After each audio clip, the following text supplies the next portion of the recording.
মাননীয় সদস্যবৃন্দ, মুলতবি প্রস্তাবের উপর আলোচনা আবার শুরু করতে যাচ্ছি। এখন বক্তব্য রাখবেন মাননীয় সদস্য হাসান আব্দুল্লাহ, কুমিল্লা ৪, সময় ৬ মিনিট। মাননীয় স্পিকার, আপনাকে ধন্যবাদ মুলতবি প্রস্তাবের উপরে বক্তব্য প্রদানের সুযোগ দেওয়ার জন্য। মাননীয় স্পিকার, কিছুক্ষণ আগে আমাদের সর্বশ্রদ্ধেয় মাননীয় সংসদ আন্দালিব রহমান পার্থ যখন বক্তব্য দিচ্ছিলেন, উনি যখন বললেন যে সংবিধান যারা ছুঁড়ে ফেলতে চায় তাদেরকে স্বাধীনতা বিরোধীর সাথে উনি অ্যালাইন করলেন, ট্যাগ করলেন মাননীয় স্পিকার।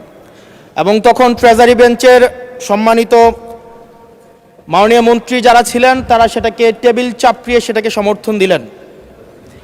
মাননীয় স্পিকার, গণতন্ত্রের জন্য যিনি আপোষহীন লড়াই করে গিয়েছেন বেগম জিয়া, উনি বলেছিলেন যেদিন জনতার সরকার প্রতিষ্ঠিত হবে, যেদিন এই পার্লামেন্ট জনতার সরকারের কাছে যাবে, এদিন এই সংবিধানকে ছুঁড়ে ফেলা হবে। ট্রেজারি বেঞ্চের যে মন্ত্রীরা ছিলেন তারা দীর্ঘদিন, তাদের সারা জীবন তারা বেগম জিয়ার সাথে রাজনীতি করেছেন। এই সংবিধান ছুঁড়ে ফেলার সাথে স্বাধীনতা যুদ্ধাপরাধীর অ্যালাইন করার যেটার হাততালি তারা দিয়েছেন, সেটির মধ্য দিয়ে বেগম জিয়াকে তারা মূলত অপমান করেছেন কিনা তারা সেটা ভেবে দেখবেন। মাননীয় স্পিকার, আমি বক্তব্য দেওয়ার জন্য অনেক কিছু রেডি করে নিয়ে এসেছিলাম। আমরা আইনমন্ত্রী বলেছেন রুশু পড়ার জন্য, তারপরে হবস পড়ার জন্য, মদিনা সনদ পড়ার জন্য পড়েছিলাম, কিন্তু আন্দালিব রহমান পার্থ সাহেব যে বক্তব্য দিয়েছেন, আমরা ক্লাস 8-9-এ যে ডিবেট করতাম সেটি রিভার্টাল দিলে 20 মিনিট সময় লাগবে। মাননীয় স্পিকার, আমি ওনার বক্তব্যে রিভার্টাল দিচ্ছি। উনি বলেছেন যে আমি কোট করছি, উনি বলেছেন ৭২-এর সংবিধানের কিছু কিছু বিষয়কে ওনারা সম্মান দিয়েছেন।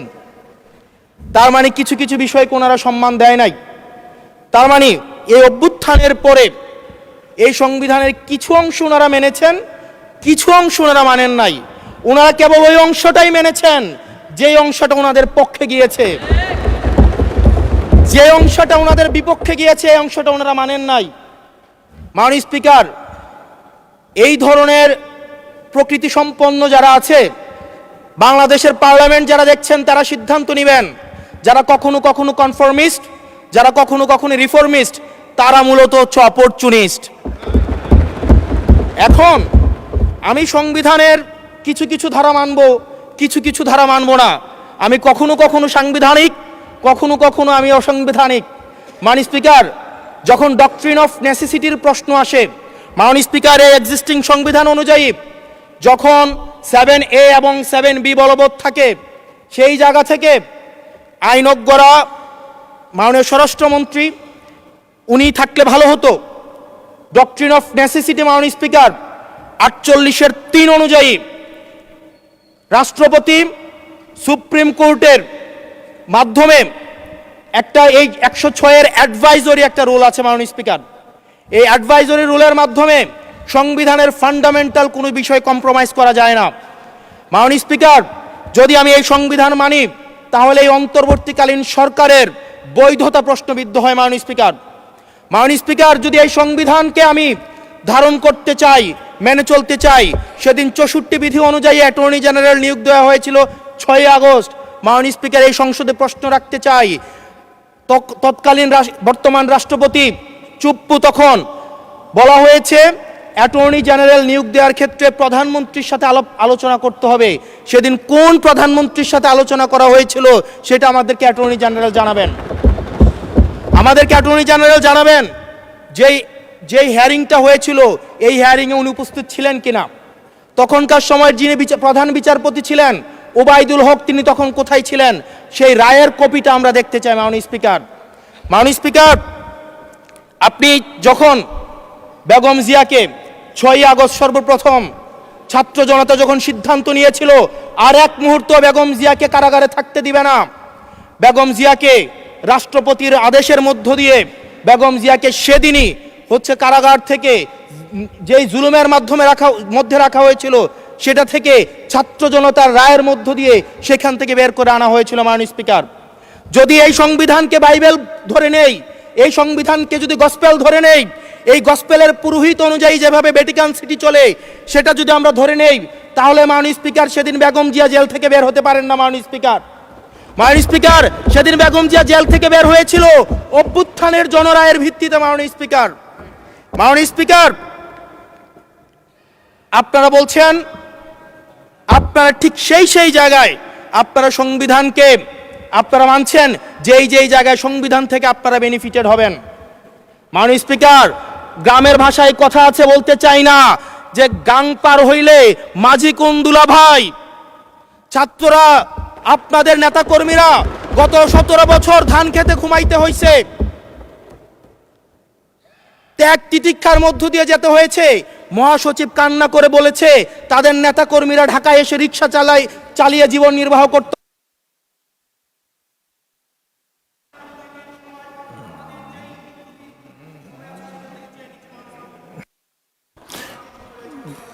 এক মিনিট বলেন। মাননীয় স্পিকার, আজকে দেখেন, আজকে লক্ষ লক্ষ নেতা কর্মী তাদের রক্ত দিয়েছে। ফ্যাসিবাদ বিরোধী প্রত্যেকটি রাজনৈতিক দল, কোন রাজনৈতিক দলকে বিশেষভাবে আমি আলাদা করতে চাই না, ফ্যাসিবাদ বিরোধী প্রত্যেকটি রাজনৈতিক দলের রক্ত শ্রম ঘামের মধ্য দিয়ে এই হাসিনার পতন হয়েছে। এই হাসিনার পতনের পরে যখন জনরায়, মাননীয় স্পিকার, যখন জনরায় কখনো কেতাবের কাছে মাথা নত করে না। এটা ভ্যাটিকান সিটি নয় যে গসপেল অনুযায়ী হচ্ছে দেশ পরিচালিত হবে। 68% জনগণ তারা সিদ্ধান্ত জানিয়ে দিয়েছে এই সংবিধানের যেই বেসিক স্ট্রাকচারাল জায়গায় কোন জায়গাগুলোতে রিফরমেশন আনতে হবে। মাননীয় স্পিকার, আন্দালিব রহমান পার্থ সাহেব বলেছেন যে অর্ডারে নাকি হচ্ছে সংবিধান সংস্কার পরিষদের গঠনটা নাই। উনি যদি একটু পরিশ্রম করতেন, জাস্ট একটা পাতা উল্টাইতেন, একটা পাতা পরেই বলা হয়েছে সংবিধান সংস্কার পরিষদ গঠন যদি হেজযুক্ত। ধন্যবাদ মাননীয় সদস্য, ধন্যবাদ। পরবর্তী বক্তা সাইফুল আলম খান, 185, ঢাকা 12, সময় 5 মিনিট।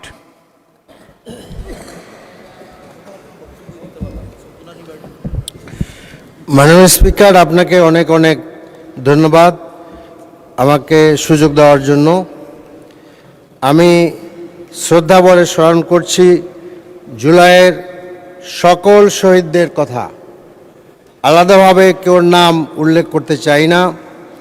আমরা আমাদের দলের পক্ষ থেকে শুরু থেকেই বলেছি কথা, জুলাই আন্দোলন কোনো দলের নয় এবং জুলাইকে কোনো দলের কৃতিত্ব আমরা বলতে চাই না।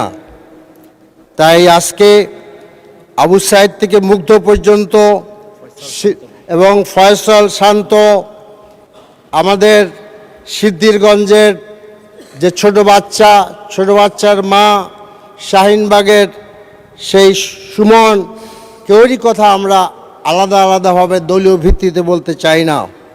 এই জুলাই সনদের সবচেয়ে বড়, জুলাই আন্দোলনের সবচেয়ে বড় আকাঙ্ক্ষা ছিল একটি ন্যায় ও ইনসাফ ভিত্তিতে বাংলাদেশ গড়া। মাননীয় স্পিকার, আজকে জুলাই সনদ নিয়ে পক্ষে বিপক্ষে তর্ক সৃষ্টি করার জন্য আমরা এখানে আসি নাই, বরঞ্চ জুলাই সনদের ভিত্তিতে আমরা একটি নতুন বাংলাদেশ করতে চাই।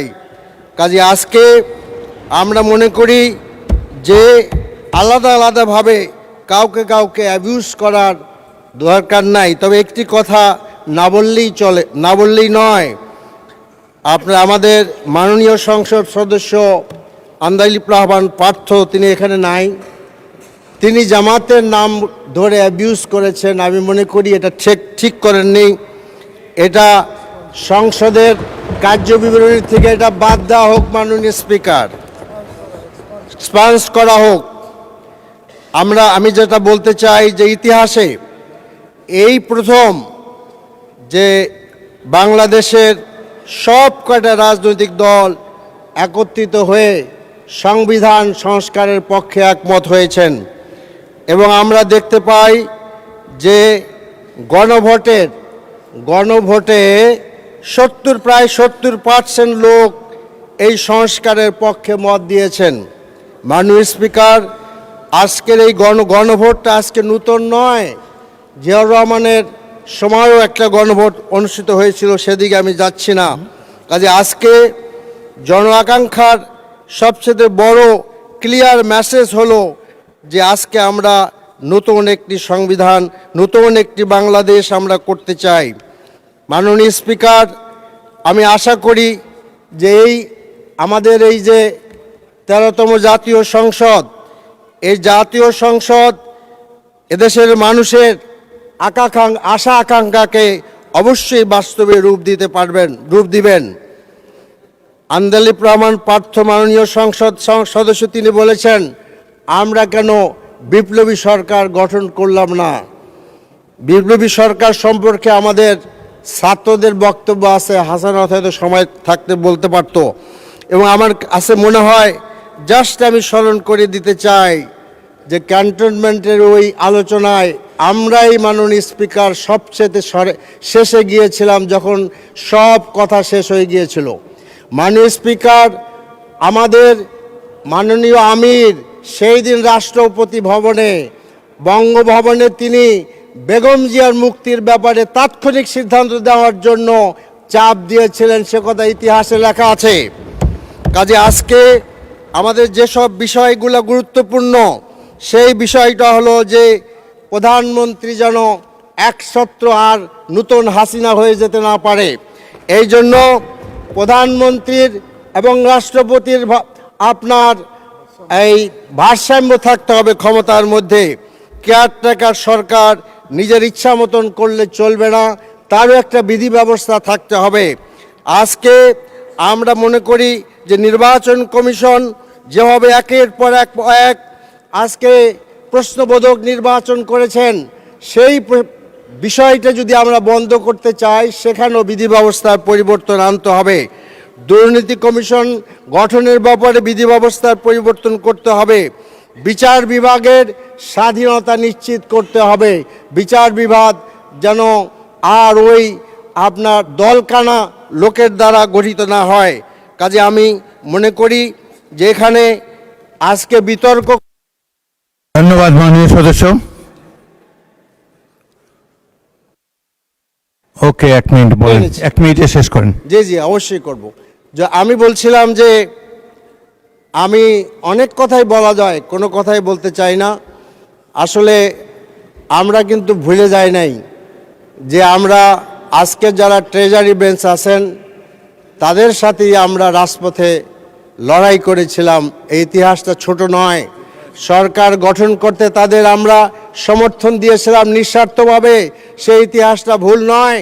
রাস্তায় বেগম জিয়ার সাথে আমি নিজে হেঁটেছি মাননীয় স্পিকার, সে কথা আজকে ভুলে যায় নাই। কাজেই জনগণের যে লেখা, দেওয়ালের যে লেখা, এই আন্দোলনের যে আশা আকাঙ্ক্ষা, সেটা পূরণ করার আসলে তর্কের বিষয় নয়। অনেক দিন আগে ছাত্র জীবনে বরিশালে গিয়েছিলাম মাননীয় স্পিকার, সেখানে দেখলাম একজন আপনার তার্কিক, তিনি ডিবেটে জয়লাভ করলেন। সবাই আমাকে ধরলো যে ওনাকে।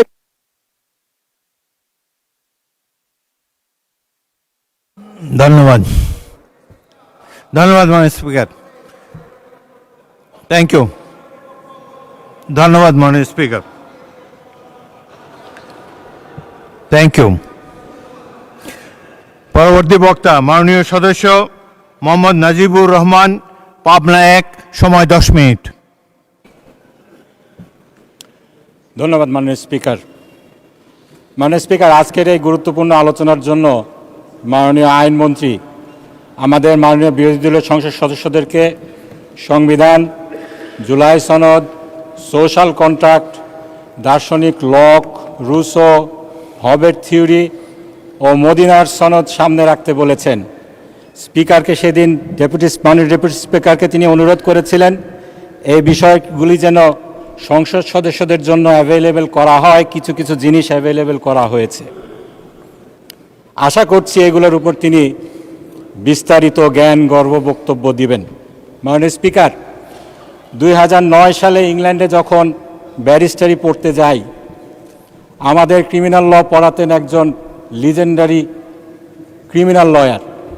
তিনি আইনজীবীদের, ব্যারিস্টারদের কূট কৌশলের উদাহরণ দিতে যেয়ে বলেছিলেন, যখন কোনো মামলা দুর্বল থাকে তখন তার আইনজীবীরা যখন অন্য প্রতিপক্ষকে অসংখ্য বই, দলিল, দস্তাবেজ দিয়ে একেবারে ভাসিয়ে দেয়, অপ্রাসঙ্গিক বিষয় নিয়ে আলাপ আলোচনায় মগ্ন হয়, এভাবে সময় ক্ষেপণ করে, ততক্ষণে মামলার দফা রফা শেষ হয়ে যায়। সেটা হলো কূটতর্ক। আমি বলছি না মাননীয় আইনমন্ত্রী এখানে জুলাই সনদ বাস্তবায়নের আলোচনার ক্ষেত্রে একই কৌশল নিয়েছেন, কিন্তু প্রশ্ন হলো জুলাই সনদ বাস্তবায়নের ক্ষেত্রে জাতীয় ঐক্যমত্য প্রতিষ্ঠা হওয়ার পরে এর বাস্তবায়নের আলোচনায় আদৌ এই সকল পলিটিক্যাল ফিলোসফি নিয়ে আলাপ তোলার কোনো যৌক্তিকতা আছে কিনা, এটা বিবেচনার দাবি রাখে।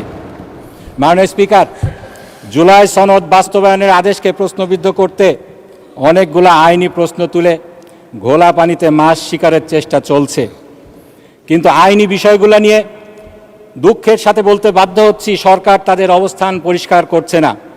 আমি এখানে সুনির্দিষ্টভাবে কিছু আইনি বিষয়গুলোকে যে নিয়ে আসা হয়েছে সেগুলো উল্লেখ করতে চাই। এগুলার ব্যাপারে সরকারের সুনির্দিষ্ট জবাব চাই। যে সমস্ত প্রশ্নগুলো তোলা হয়েছে, রাষ্ট্রপতির আদেশ আইন হতে পারে কিনা, এটি হলো প্রথম প্রশ্ন। এ বিষয়ে আমি গত 15ই ফেব্রুয়ারিতে বলেছি, 15ই মার্চে আমি দুঃখিত মাননীয় স্পিকার, সংবিধানের 152 অনুচ্ছেদ দেখিয়ে বলেছিলাম রাষ্ট্রপতির আইন সংবিধান অনুযায়ী, রাষ্ট্রপতির আদেশ সংবিধান অনুযায়ী আইন। আজকেও আমি দেখাবো এটা যে আইন। এরপরে দ্বিতীয় যে বিষয়টি, সেখানে রাষ্ট্রপতির আদেশের এখতিয়ার নিয়ে প্রশ্ন তোলা হয়েছে। রাষ্ট্রপতির আদেশ দেওয়ার এখতিয়ার আছে কিনা, কে তাকে এই এখতিয়ার দিল, যদি এখতিয়ার থেকে থাকে কিভাবে দিল। আমাদের এই বিষয়ে পরিষ্কার কথা, রাষ্ট্রপতির আদেশ দেওয়ার এখতিয়ার আছে। এই এখতিয়ার তাদেরকে দিয়েছে জুলাইয়ের গণ অভ্যুত্থান যারা সংগঠিত করেছে সেই আপামর জনসাধারণ। এই জুলাই বিপ্লবের মাধ্যমে, অন্তর্বর্তীকালীন সরকারের মাধ্যমে এই এখতিয়ার দেয়া হয়েছে জুলাইয়ের সনদকে বাস্তবায়ন করার জন্য। তৃতীয় যেই আইনি ইস্যুটি এখানে আছে সেটি হলো, কোনো আইনকে আমরা বলছি এখতিয়ার আছে এখানে রাষ্ট্রপতির, আমাদের সম্মানিত সরকার দলীয় সদস্যগণ বলছেন এখতিয়ার নেই, কিন্তু আসলে এটা এখতিয়ার আছে কিনা এখতিয়ার নেই এটা নির্ণয় করার অধিকার কার রয়েছে। সংবিধান এখানে কি বলছে, আমাদের এখানে যেটা বক্তব্য, সংবিধানের 102 নম্বর অনুচ্ছেদে পরিষ্কার বলা হয়েছে শুধুমাত্র হাইকোর্টের এই অধিকার রয়েছে। মাননীয় আইনমন্ত্রীর সেই অধিকার নেই। আমাদের পার্লামেন্ট, এখানে আমরা আইন বানাই, আমাদের আইনটি বিধি বহির্ভূত কিনা, এখতিয়ার বহির্ভূত কিনা এটা বলার এখতিয়ার নেই। এটা এখতিয়ার রয়েছে শুধুমাত্র হাইকোর্টের। চতুর্থ যে বিষয়টি আইনি প্রশ্ন, সেটা হলো জুলাই বিপ্লবের মাধ্যমে জনগণের কনস্টিটিউয়েন্ট পাওয়ার, যেই পাওয়ারের আলোকে রাষ্ট্রপতিকে আদেশ দেওয়ার ক্ষমতা দেয়া হয়, 13তম সংশোধনীর মামলায় যে কনস্টিটিউয়েন্ট পাওয়ার জনগণের সাংবিধানিক অধিকারের বিষয়ে নিশ্চিত করা হয়েছে, সেই সাংবিধানিক অধিকারটি জুলাই বিপ্লবের মাধ্যমে ট্রিগার্ড হয়েছিল কিনা, এখানে আমাদের বক্তব্য সেটা হলো সরকারকে আজকে পরিষ্কার করতে হবে জুলাইকে তারা বিপ্লব হিসাবে স্বীকার করেন কিনা। জুলাই যদি বিপ্লব হয়, যেভাবে 13তম সংশোধনীতে কেয়ারটেকার গভর্নমেন্টের আন্দোলনের সময় জনগণের অভিপ্রায়কে কনস্টিটিউয়েন্ট পাওয়ার ট্রিগার করেছিল বলে আদালত রায় দিয়েছে, একইভাবে জুলাইয়ের বিপ্লবের মাধ্যমে জনগণের কনস্টিটিউয়েন্ট পাওয়ার ট্রিগার হয়েছিল বলেও মেনে নিতে হবে। পঞ্চম যেই আইনি প্রশ্নটি রয়েছে, মাননীয় স্পিকার, জুলাইয়ের সনদ বাস্তবায়নের জন্য সংবিধান সংশোধন প্রয়োজন নাকি সংস্কার প্রয়োজন। এক্ষেত্রে আমাদের বক্তব্য হলো, বাংলাদেশে বিদ্যমান সাংবিধানিক যে আইন রয়েছে, যেই ডক্ট্রিন অফ বেসিক ফিচার, যেটা 8ম সংশোধনীর মামলায় আমাদের দেশে ইন্ট্রোডিউস করা হয়েছিল এবং 5ম সংশোধনীর মামলায় যেটা আরও বেশি স্ট্যাবলিশড হয়েছে, সেটার আলোকে যে ধরনের সংস্কার আমরা চাচ্ছি জুলাইয়ের সনদের মাধ্যমে, সেই সংস্কার সংবিধান সংশোধনের মাধ্যমে সম্ভব নয়। এজন্য প্রয়োজন সংবিধান সংস্কার। মাননীয় স্পিকার, প্রথম যে বিষয়টি আমি বলেছি উত্তর দেয়া প্রয়োজন, সেটি হলো রাষ্ট্রপতির আদেশ আইন কিনা। মাননীয় স্পিকার, এর মধ্যে 7 মিনিট চলে গেছে। মাননীয় স্পিকার, একটা ঘড়ি আছে, মাননীয় সদস্য ঘড়ি দেখে বক্তব্য দেন। সেটাই দেখছি। 10 মিনিট, 3 মিনিট আছে আপনার। 3 মিনিট। মাননীয় স্পিকার, যেটা আমি বলতে চাই, 152 অনুচ্ছেদে বলা হয়েছে আদেশ অবশ্যই আইন। এক্ষেত্রে সরকারের পক্ষ থেকে 3টি অবস্থান আমরা লক্ষ্য করছি। আইনমন্ত্রী 29শে মার্চ তিনি তার একটি সাক্ষাৎকারে একটি জাতীয় দৈনিকে বলেছেন, এই আদেশটি অবিকল আইনের মতো মনে হলেও কোনোটাই সাংবিধানিকভাবে বৈধ আইন নয়। যদি উনি মনে করছেন এটা আইন কিন্তু বৈধ আইন নয়। মাননীয় অ্যাটর্নি জেনারেল, তিনি তখন অ্যাটর্নি জেনারেল হননি, 18 মার্চ একটি জাতীয় দৈনিকে তিনি কলাম লিখে বলেছেন, আদেশ যে আইনের অন্তর্ভুক্ত সে কথা অস্বীকার করার কোনো উপায় নেই। মাননীয় স্বরাষ্ট্রমন্ত্রী 15 মার্চ এই সংসদে দাঁড়িয়ে বলেছেন, এটি না অধ্যাদেশ না আইন, মাঝামাঝি একটি জিনিস। এ বিষয়ে আমি সংক্ষেপে যেটা বলতে চাই, এই আইনের বৈধতা নিয়ে একটি মামলা হয়েছে হাইকোর্টে, সেই মামলায় রুল জারি হয়েছে। একটি মামলায় যখন রুল জারি হয়, কোর্ট তখন প্রকারান্তরে ডিক্লেয়ার করেন প্রিমা ফেসি এটা প্রুভড হয়েছে, এটি ল। কারণ যদি ল না হতো তাহলে এটা চ্যালেঞ্জ করে রিট করার কোনো সুযোগ নেই। কোর্ট যখন এটাকে ল বলে স্বীকার করে নিয়েছেন, আমাদের সংসদ, আমাদের আইনমন্ত্রী, আমাদের কারো পক্ষে কি সেটাকে আইন হিসাবে অস্বীকার করার কোনো সুযোগ আছে কিনা? এখানে রুল জারি হয়েছে, স্টে হয়নি। যদি স্টে না হয়, সংবিধানের যে বাইবেল মনে করা হয় সেই মাহমুদুল ইসলামের বই কনস্টিটিউশনাল ল অফ বাংলাদেশ, এখানে পরিষ্কার বলা হয়েছে, যদি কোথাও রুল জারি করা হয় কিন্তু স্টে না করা হয়, এটাকে স্টিল কনসিডার করা হবে ইন্ট্রাভাইরাস, নট আলট্রাভাইরাস। আলট্রাভাইরাস হলো আইন বহির্ভূত আর ইন্ট্রাভাইরাস হলো আইন সম্মত। সুতরাং এটা মানতে আমরা সবাই বাধ্য। এই আদেশের 10ম অনুচ্ছেদ এবং 12 অনুচ্ছেদকে লঙ্ঘন করে সরকার এবং রাষ্ট্রপতি এই আইনের ব্যত্যয় ঘটিয়েছেন, আইনের শাসনের এখানে ব্যত্যয় ঘটেছে। এখানে দ্বিতীয় যে বিষয়টি রয়েছে, রাষ্ট্রপতির আদেশ দেওয়ার এখতিয়ার আছে কিনা, কে তাকে এখতিয়ার দিল, কিভাবে দিল? এক্ষেত্রে এই সংসদে বলা হয়েছে জনগণের আবেগ দিয়ে রাষ্ট্র চলে না, রাষ্ট্র চলে সংবিধান দিয়ে। মাননীয় স্পিকার, আপনার মাধ্যমে আমি বলতে চাই, সংবিধান অনুযায়ী জনগণের আবেগ হলো সংবিধানের বাবা। এটা আমার কথা না। সংবিধানের 7ম অনুচ্ছেদে বলা হয়েছে, জনগণের পরম অভিপ্রায় রূপে এই সংবিধানই দেশের সর্বোচ্চ আইন, প্রজাতন্ত্রের সর্বোচ্চ আইন। এ নিয়ে যে মামলাটি হয়েছে 13তম সংশোধনীর মামলা, আমার হাতে সময় আছে 30 সেকেন্ড, খুব বেশি বলতে পারবো না। সেখানে তৎকালীন অ্যাটর্নি জেনারেল, আজকের আইনমন্ত্রী বলেছিলেন জনগণের সাংবিধানিক ক্ষমতা কখনো পরিত্যক্ত হয় না, আর এর অবস্থান সংবিধানের উপরে। সেই মামলায় কোর্ট রায় দিয়েছিল, এই যে সংবিধানের উপরে জনগণের সাংবিধানিক ক্ষমতা আছে, এটাকে কোর্টেও চ্যালেঞ্জ করা যাবে না, এটা বিয়ন্ড চ্যালেঞ্জ। এটা নিয়ে মাননীয় স্পিকার আমাকে আর 1 মিনিট যদি বাড়িয়ে দেন, আমি একটি পয়েন্ট বলেই শেষ করবো। আরও অনেক পয়েন্ট, আইনি পয়েন্ট ছিল কিন্তু বলতে পারছি না। 1 মিনিট বাড়িয়ে দেন। মাননীয় স্পিকার, এটা 2 ঘন্টার মাননীয় সদস্য অভ্যাস খারাপ হয়ে গেছে। 40 বছর ধরে মাননীয় স্পিকার বলে আসছি, সেই জন্য মাননীয় সদস্য 2 ঘন্টার আলোচনা, অলরেডি 45 মিনিট আপনারা বলেছেন। ট্রেজারি বেঞ্চের বক্তা রয়েছে, আবার মাননীয় বিরোধী দলের নেতা আবার বলবেন, আপনাদেরও 3 জন বক্তা এখনো বাকি আছে। সুতরাং আচ্ছা ঠিক আছে, 1 মিনিট আপনি বলেন। মাননীয় স্পিকার, ধন্যবাদ আপনাকে। এই অন্তর্বর্তীকালীন সরকারের বিষয়টি নিয়ে একটি মামলা হয়েছিল, মহসিন রশিদ ভার্সেস বাংলাদেশ। সেখানে কোর্ট ক্যাটাগরিক্যালি বলেছিল, this government is backed by instrument as well as backed by the will of the people. সুতরাং এখানে জনগণের রায় ছিল, জনগণের যেই ম্যান্ডেট তারা দিয়েছিল, সেদিন 3টা ম্যান্ডেট দিয়েছিল, সংস্কার, বিচার এবং নির্বাচন। সেই সংস্কারের যে ম্যান্ডেট জনগণ দিয়েছিল, তার আলোকেই অন্তর্বর্তীকালীন সরকার প্রেসিডেন্টের মাধ্যমে এই আদেশটি জারি করিয়েছে। সুতরাং এটার এখতিয়ার নিয়ে প্রশ্ন তোলার কোনো অধিকার কারণেই।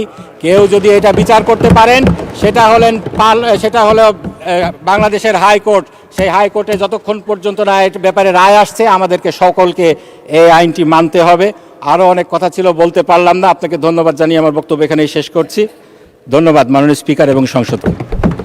ধন্যবাদ মাননীয় সদস্য। পরবর্তী বক্তা রফিকুল ইসলাম খান, সিরাজগঞ্জ 4, সময় 5 মিনিট। ঘড়ির দিকে তাকিয়ে বক্তব্য রাখবেন।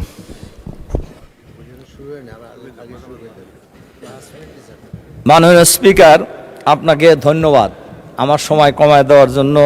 দুঃখিত। মাননীয় স্পিকার, আমরা কেউই অস্বীকার করি না যে জুলাই বিপ্লব বা জুলাই অভ্যুত্থান, যেটাই আমরা বলি, এইটা যে ফেসিবাদ থেকে আমরা সবাই মুক্ত হয়েছি, একথা তো অস্বীকার করার কারই উপায় নেই।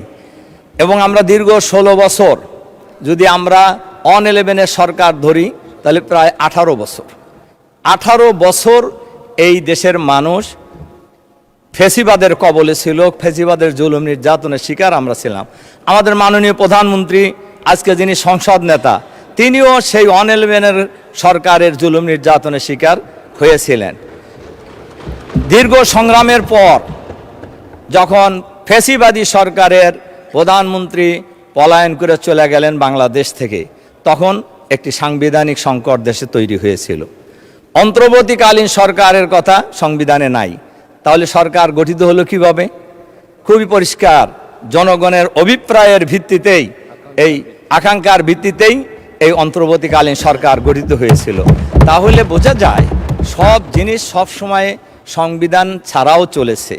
আজকে যে গণভোটের ব্যাপারে প্রশ্ন তোলা হয়েছে, 77 সালে গণভোট হয়েছে, এরশাদের সময় হয়েছে, 91 সালেও গণভোট হয়েছে, এবং এই কোনো গণভোটের কথাই সংবিধানে ছিল না, কিন্তু গণভোট হয়েছে এবং সেই গণভোট অনুযায়ী কিন্তু আমরা দেখেছি কার্যকরও হয়েছে। কাজে এবারও প্রায় 77 ভাগ মানুষ, 70 ভাগ মানুষ এই জুলাই বিপ্লবের পক্ষে, সংস্কারের পক্ষে তাদের রায় দিয়েছে।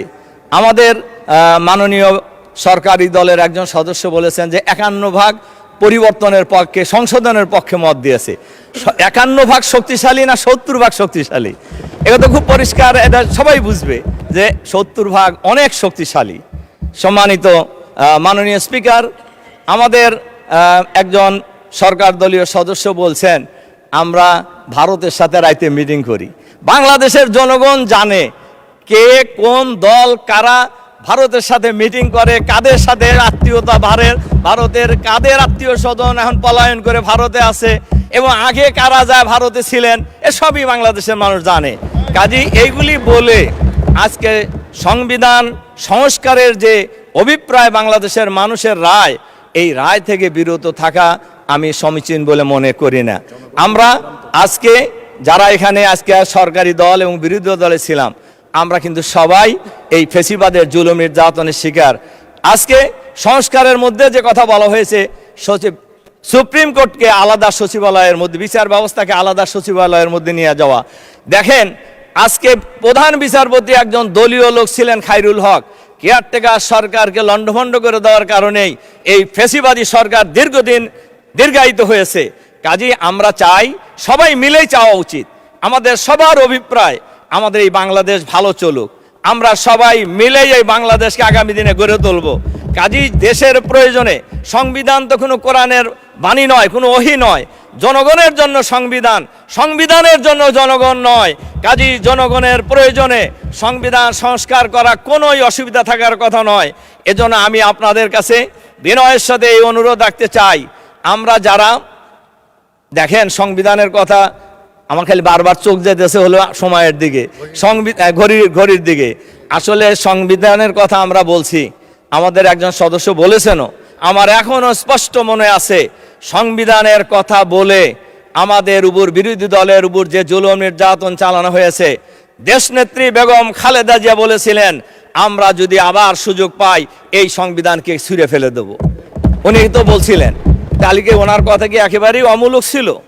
শুধু তাই নয়, আমরা সব সময় লক্ষ্য করেছি সরকারে যারাই থাকে তারা সব কিছুকে দলীয়করণ করার চেষ্টা করেন। আমরা আশা করব এখন যারা সরকারে আছেন তারা দলীয়করণ করবেন না। যদি নাই করেন তাহলে আপনাদের সংস্কারের ভয় কেন? সংস্কার করতে আপনাদের অসুবিধা কি? আমরা সবাই মিলে, যেটা প্রয়োজন সবাই মিলে আমরা সংস্কার করে আমরা এই দেশটাকে একটা সুস্থ রাজনীতির দিকে নিয়ে যেতে চাই, যাতে করে আর কোনো ফ্যাসিবাদের জন্ম বাংলাদেশে না হয়, আর ফ্যাসিবাদী কোনো সরকার যেন বাংলাদেশে প্রতিষ্ঠিত হওয়ার সুযোগ না পায়। এই পরিবেশটাই তো আমরা সবাই চাচ্ছি। আমার ধারণা আমরাও চাচ্ছি, সরকারি দলও চাচ্ছে। যে ধন্যবাদ মাননীয় সদস্য, ধন্যবাদ। পরবর্তী বক্তা নুরুল ইসলাম, জনাব নুরুল ইসলাম, মাননীয় সদস্য, চাঁপাইগঞ্জ ৩। আপনার সময় 5 মিনিট। মাননীয় স্পিকার, আপনাকে ধন্যবাদ।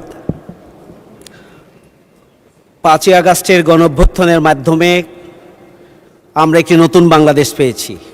সেই বাংলাদেশের জাতীয় সংসদে আজকে আপনি মাননীয় স্পিকার হিসাবে দায়িত্ব পালন করছেন, আমরা মাননীয় সংসদ সদস্য হিসাবে এখানে সবাই দায়িত্ব পালন করছেন।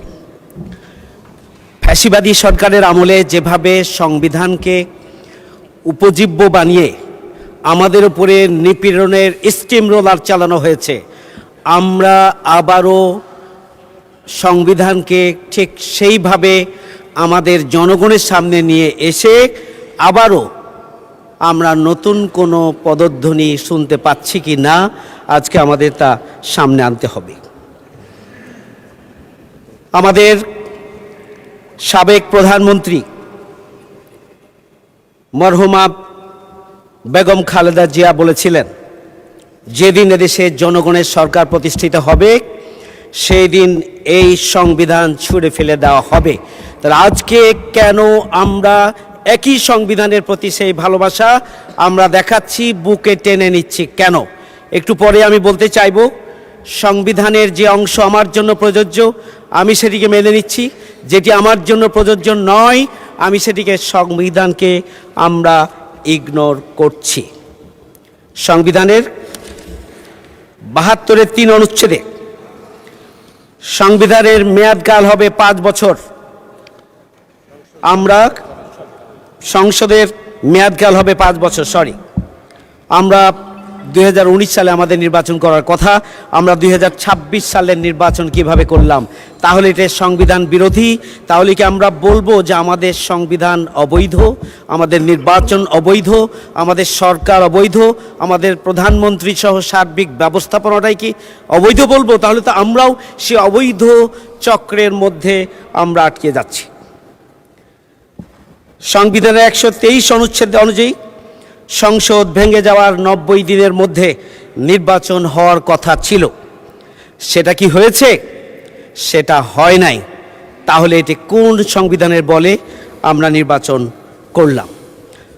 মাননীয় স্পিকার, আমি মরহুম প্রেসিডেন্ট জিয়াউর রহমান, শহীদ প্রেসিডেন্ট জিয়াউর রহমানের গণভোটের কথা বলতে চাই। শহীদ প্রেসিডেন্ট জিয়াউর রহমান 1977 সালের 30শে মে তিনি রেফারেন্ডাম অর্ডিন্যান্স 1977-এর মাধ্যমে গণভোটের আয়োজন করেছিলেন, এবং এই গণভোটকে পরবর্তীতে সংবিধানের 142 ক অনুচ্ছেদে এটাকে সংযোজন করা হয়েছিল। এটি কোন সংবিধানের বলে করা হয়েছিল? তখন তো কোনো সংবিধান ছিল না। মাননীয় স্পিকার, আমাদের মাননীয় প্রধানমন্ত্রী এখানে আছেন, তিনি তার নির্বাচনী প্রচারণায় বলেছিলেন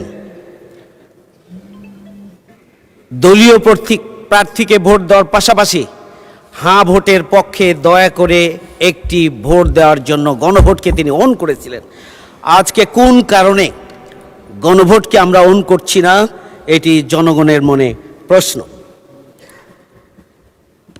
যে সংবিধানকে তারা আমাদের উপরে ছড়ি হিসাবে কাজে লাগিয়ে আমাদের উপরে নির্যাতনের স্টিম রোলার চালিয়েছিলেন, আজকে সেই সংবিধান নিয়ে আমাদের এই যে মাতামাতি, আমরা জুলাই গণঅভ্যুত্থানের যে চেতনা, যে স্পিরিট, সেটিকে প্রকৃত অর্থে যদি আমাদের ধারণ করতে হয়, তাহলে তো উই ওয়ান্ট জাস্টিসকে ধারণ করতে হবে, তাহলে বৈষম্যহীন বাংলাদেশকে ধারণ করতে হবে, তাহলে প্রেসিডেন্ট এবং প্রধানমন্ত্রীর ক্ষমতার ভারসাম্যকে ধারণ করতে হবে, 2 টার্মের বেশি প্রধানমন্ত্রী থাকবেন এটি ধারণ করতে হবে, 2টি দল, দলীয় দায়িত্ব এবং প্রধানমন্ত্রীর দায়িত্ব, এগুলো একজন ব্যক্তির ওপরে থাকবে না, সেটিকে ধারণ করতে হবে।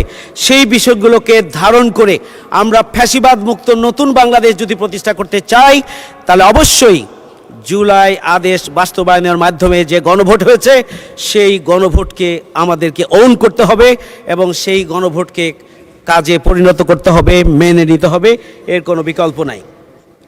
মাননীয় স্পিকার, আপনাকে ধন্যবাদ। 1 মিনিট সময় কি পাওয়া যাবে? কনক্লুড করেন মাননীয় স্পিকার, জুলাই সনদ এবং এর বাস্তবায়ন আদেশের মাধ্যমে গণভোটের ব্যাপারে রাজনৈতিক দলগুলো ঐক্যমত ছিলেন। আজকে নির্বাচন হয়ে যাওয়ার পরে আমরা কেন সরকারি দলের মধ্যে এই ঐক্যমতের ভিন্নতা দেখছি? আজকে এটি একটা বড় প্রশ্ন হয়ে দাঁড়িয়েছে। এটি সরাসরি জুলাই বিপ্লবের প্রতি অবজ্ঞা, এটি জুলাই বিপ্লবের শহীদদের প্রতি অবজ্ঞা এবং জনগণের যে আকাঙ্ক্ষা, সে আকাঙ্ক্ষার সাথে পরিপূর্ণরূপে সাংঘর্ষিক বলে আমি মনে করি। গণভোটের রায় আমাদেরকে মেনে নিতে হবে। জনগণের অভিপ্রায়ের পরম অভিব্যক্তি রূপে এই সংবিধান প্রজাতন্ত্রের সর্বোচ্চ আইন। সংবিধানের 7(2) অনুচ্ছেদে পরিষ্কারভাবে বলা হয়েছে, আজকে যে গণভোট অনুষ্ঠিত হয়েছে, সেই গণভোটকে মেনে নিয়ে সেই গণভোটের যে সিদ্ধান্ত, সেটিকে বাস্তব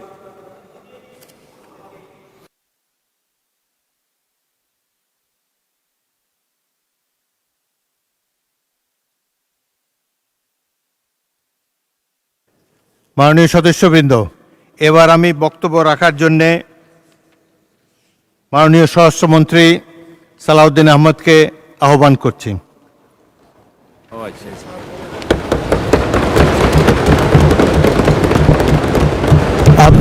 মাননীয় মন্ত্রী, আপনার সময় 30 মিনিট, তারপরে যদি লাগে আপনাদের সময়ের মধ্যে অ্যাডজাস্ট করে নেব। মাননীয় স্পিকার, আপনাকে ধন্যবাদ। আমাদের এখানে we have many pulse in our string. Already একজন বক্তৃতা দিয়েছেন, আরও দিবেন মাননীয় আইনমন্ত্রী। আমি না দিলে অনেক সময় খুশি হয় অনেকে।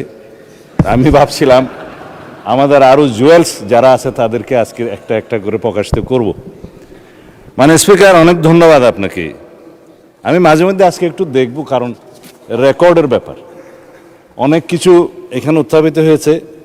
আমাদের মাননীয় বিরোধী দলের অনেক বিজ্ঞ সদস্য, ব্যারিস্টার্স, অ্যাডভোকেটস, যারা আইন কানুন সংবিধান উদ্ধৃত করেছেন, মজবুরিতে আমাকেও কিছু কিছু জবাব দিতে হবে।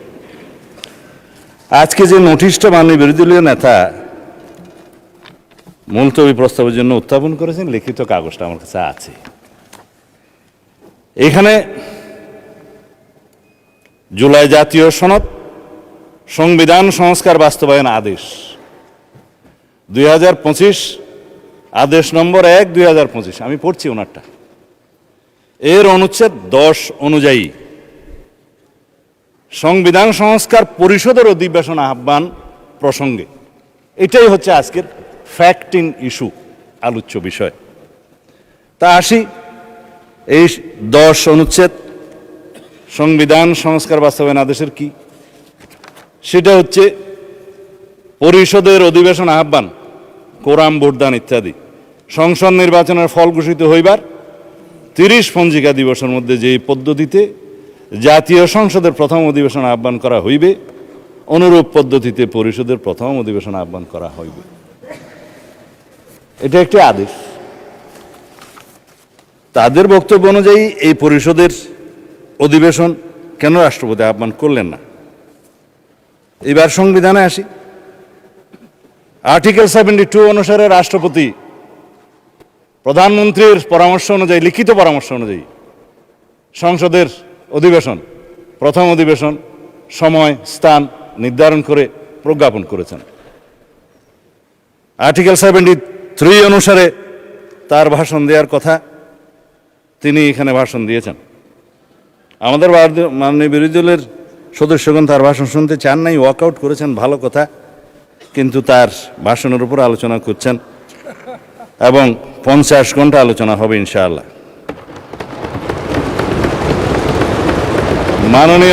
মহামান্য রাষ্ট্রপতির কাছে সংবিধান অনুযায়ী আমাদের কোনো কোনো সদস্য এখানে আছেন, উপদেষ্টা হিসেবে শপথ নিয়েছেন। সংবিধান তখন ভালো ছিল, রাষ্ট্রপতিও তখন ভালো ছিল, কিন্তু ভাষণের দিন উনি মনোপুত হলেন না আর কি। যাই হোক, এখন এই আদেশটা নিয়ে যে আমরা আলোচনা করব, আদেশের অনুবলে যে সংবিধান সংস্কার পরিষদের অধিবেশন কেন আহ্বান করা হবে না তার উপর যে আলোচনা করব, আদেশটা কি, কিছু কিছু জবাবের মধ্যে চলে আসবে। মাননীয় বিরোধী দলের একজন সদস্য বলেছেন এই আদেশটা বৈধ আইন। এখানেই হচ্ছে বিতর্কটা। এই আদেশটা বৈধ আইন না। রাষ্ট্রপতি আদেশ জারি করতে পারতেন, পাস্ট টেন্স। 1971 সালের 26শে মার্চের পরের থেকে বাংলাদেশের সংবিধান প্রণীত হওয়ার আগ পর্যন্ত বাংলাদেশের স্বাধীনতার ঘোষণাপত্র অনুযায়ী এবং সেই অনুযায়ী laws continuance enforcement order 1971 10th April এবং the Bangladesh constitution provisional constitution order 1972 এই অনুসারে রাষ্ট্র পরিচালিত হয়েছে। রাষ্ট্রপতি অর্ডার জারি করেছেন, রাষ্ট্রপতির অর্ডার অনুসারে নবগঠিত রাষ্ট্র পরিচালিত হয়েছে। আদেশগুলো সবগুলোকে বৈধতা দিয়ে সংবিধানের প্রথম এবং চতুর্থ তফসিলে বৈধতা দেওয়া হয়েছে, কন্টিনিউশন হয়েছে। আমি সেই আদেশকে বৈধ আদেশ মনে করি।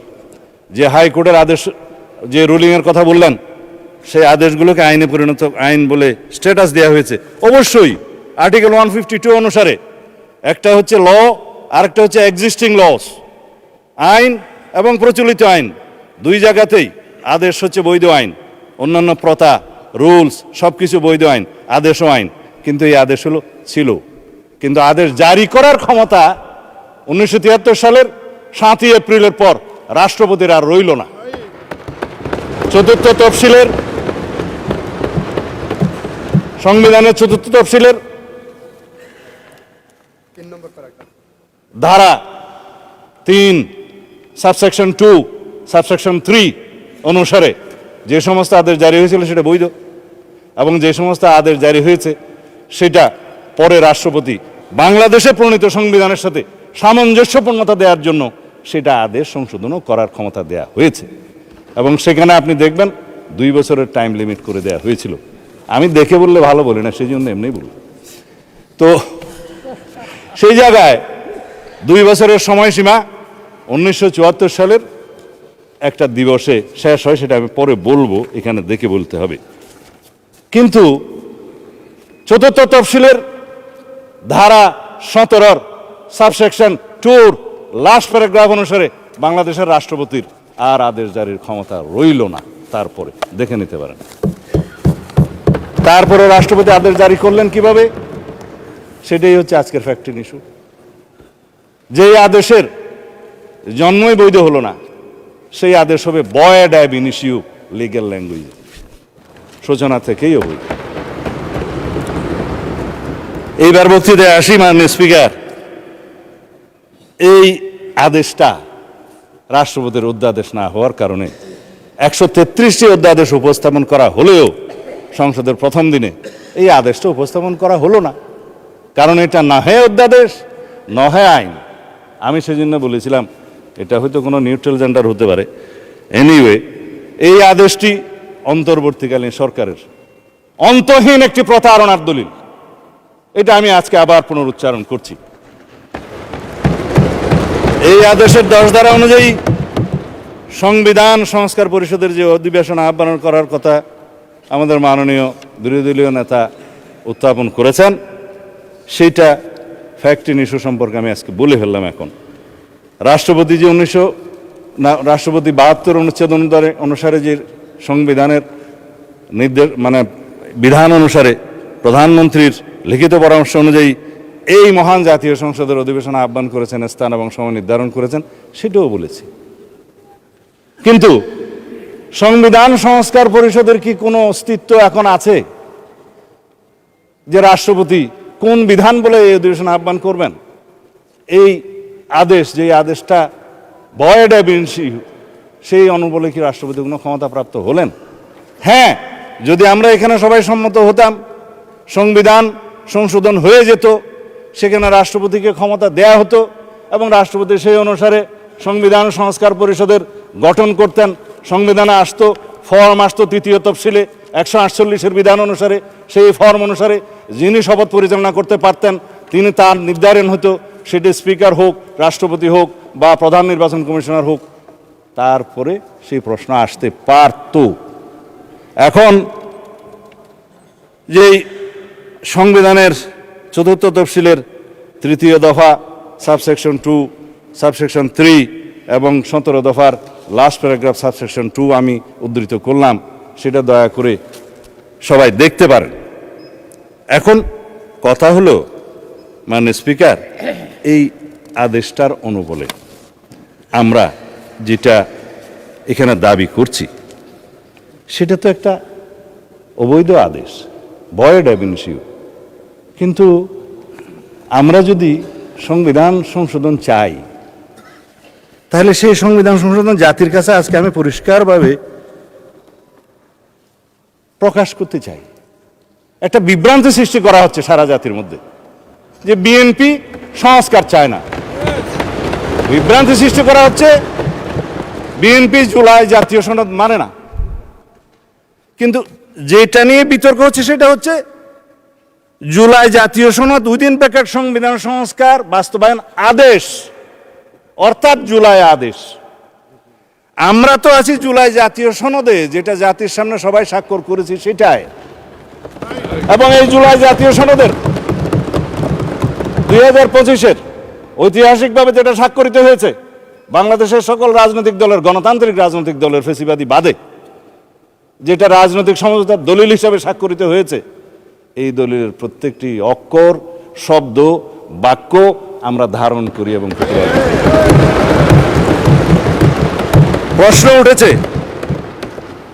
প্রশ্ন উঠেছে যে আমরা এই আদেশের অনুবলে কেন আমরা গণভোট যেটা অনুষ্ঠিত হয়েছে সেটা মানছি না। আসেন, গণভোট অনুষ্ঠিত হয়েছে, এই গণভোটের প্রস্তাবক তো আমরা ছিলাম। আমি প্রস্তাব দিয়েছিলাম বিএনপির পক্ষে যে অন্যান্য রাজনৈতিক দল জুলাই জাতীয় সনদ যখন স্বাক্ষরিত হবে, তখনও হয়নি, সেটার আইনি ভিত্তি দেওয়ার জন্য সবাই একটা দাবি উত্থাপন করলেন। বললাম হ্যাঁ, জনগণের সম্মতি নেওয়া যায়। এই জুলাই জাতীয় সনদের পক্ষে জনগণ আছে কি নাই? কারণ এই জুলাই জাতীয় সনদের 2টা ভাগ। প্রথম ভাগ হচ্ছে সংবিধান সংশোধন সাপেক্ষে আমরা সংস্কারের বিষয়সমূহ এখানে বলা আছে 1 থেকে 47 সংবিধান সংশোধন সাপেক্ষে সংস্কারের বিষয়সমূহ লেখাই আছে। সংবিধান সংশোধন সাপেক্ষে সংস্কারের বিষয়সমূহ যদি এই জুলাই সনদের পক্ষে জনগণ হ্যাঁ বলে, তাহলে পরে আমরা সংবিধান সংশোধন করতে পারবো সেই 47টা বিষয়ে। উইথ নোট অফ ডিসেন্ট, প্রত্যেকটা নোট অফ ডিসেন্টে বলা আছে যে সমস্ত রাজনৈতিক দল বা জোট তাদের নির্বাচনী ইশতেহার উল্লেখপূর্বক যদি জনগণের ম্যান্ডেট লাভ করে, তাহলে তারা সেই মতে ব্যবস্থা গ্রহণ করতে পারবে। আগামী কালকে অথবা পরশু সম্ভবত আরেকটি মুলতবি নোটিশের উপরে আমরা আলোচনা করতে চাইব। আমরা দিচ্ছি না, বেসরকারি সদস্যরা দিচ্ছে। সেখানে এই জুলাই জাতীয় সনদের প্রত্যেকটি ধারা উপধারা কি কি আছে সেই বিষয়ে কথা হবে, প্রতিশ্রুতি বিষয়ে। আমি আজকে ওখানে বিস্তারিত যাব না। এটার দ্বিতীয় ভাগ হচ্ছে যেই সমস্ত সংস্কারের বিষয়ে আমরা একমত হয়েছি সেই বিষয়ের মধ্যে কিছু আইন আছে, সংশোধন করতে হবে, কানুন আছে, বিধি আছে, বিধান আছে, সেটার জন্য সংবিধান সংশোধনের প্রয়োজন হয় নাই বিধায় ইন্টারিম গভর্নমেন্ট অনেক অধ্যাদেশের মাধ্যমে সেগুলো সংশোধন করেছেন, এক্সিকিউটিভ অর্ডারের মাধ্যমেও করেছেন। আমরা এগ্রিড হয়েছি। তবে সেই সমস্ত অধ্যাদেশগুলো বিধান মতে বাংলাদেশের নির্বাচিত জাতীয় সংসদে উত্থাপন করতে হয়েছে। আর্টিকেল 93 অনুসারে আইনমন্ত্রী সেটা করেছেন। And this is the supremacy of the parliament. And this is the sovereignty of the people. And this is the sovereign house of the nation. এই sovereign হাউসের ক্ষমতা হচ্ছে, এখতিয়ার হচ্ছে রাষ্ট্রপতি অধ্যাদেশ জারি করতে পারলেও ইন বিটুইন টু সেশনস সেটা এই মহান সংসদে পাশ করে নিতে হবে উইদিন 30 days। এটাই হচ্ছে সার্বভৌম পার্লামেন্টের সার্বভৌমত্ব। মাননীয় স্পিকার, আমরা এখন যদি এটার পোস্টমর্টম করতে চাই, রাষ্ট্রপতির এই আদেশ কেন অবৈধ তার যুক্তিসমূহ একটু বলি। 7 এপ্রিল 1973, আগে যেটা বলছিলাম, এই তারিখ থেকে বাংলাদেশের প্রথম জাতীয় সংসদ বৈঠক অনুষ্ঠিত হওয়ার পর রাষ্ট্রপতির আদেশ জারির ক্ষমতা রহিত করা হইল সংবিধানের 4th তফসিলের 17 দফার 2 দফা, লাস্ট প্যারা। রাষ্ট্রপতির কোনো আদেশ এবং অধ্যাদেশ দ্বারা পরবর্তী সংসদের সার্বভৌম এখতিয়ারকে খর্ব করতে পারেন না। কেন পারেন না? আর্টিকেল 7, রাষ্ট্রের সকল ক্ষমতার মালিক জনগণ এবং সেই জনগণের সার্বভৌমত্ব এখতিয়ার প্রয়োগের মাধ্যমে এই সংবিধান হচ্ছে সর্বোচ্চ আইন। Any laws inconsistent to the constitution will be buoyed, is buoyed, shall be buoyed to the extent of the inconsistency. এটাই হচ্ছে supremacy of the constitution, supremacy of the house, supremacy of the people of the country। সেই 7 অনুচ্ছেদ বলে কথা বলছি। এই 7 অনুচ্ছেদে 2টা ধারা যুক্ত করেছিল fascist Hasina, 7A and 7B, যেগুলা আনকনস্টিটিউশনাল ডিক্লেয়ার হয়েছে, নাল অ্যান্ড ভয়েড হয়েছে, হ্যাঁ, আল্ট্রা ভায়ারস কনস্টিটিউশন ডিক্লেয়ার হয়েছে, বলা হয়েছে নন এস্ট, মানে ইট ওয়াজ নট দেয়ার। ভার্ডিক্ট হাইকোর্টের এখনো পর্যন্ত আপিল হয়নি।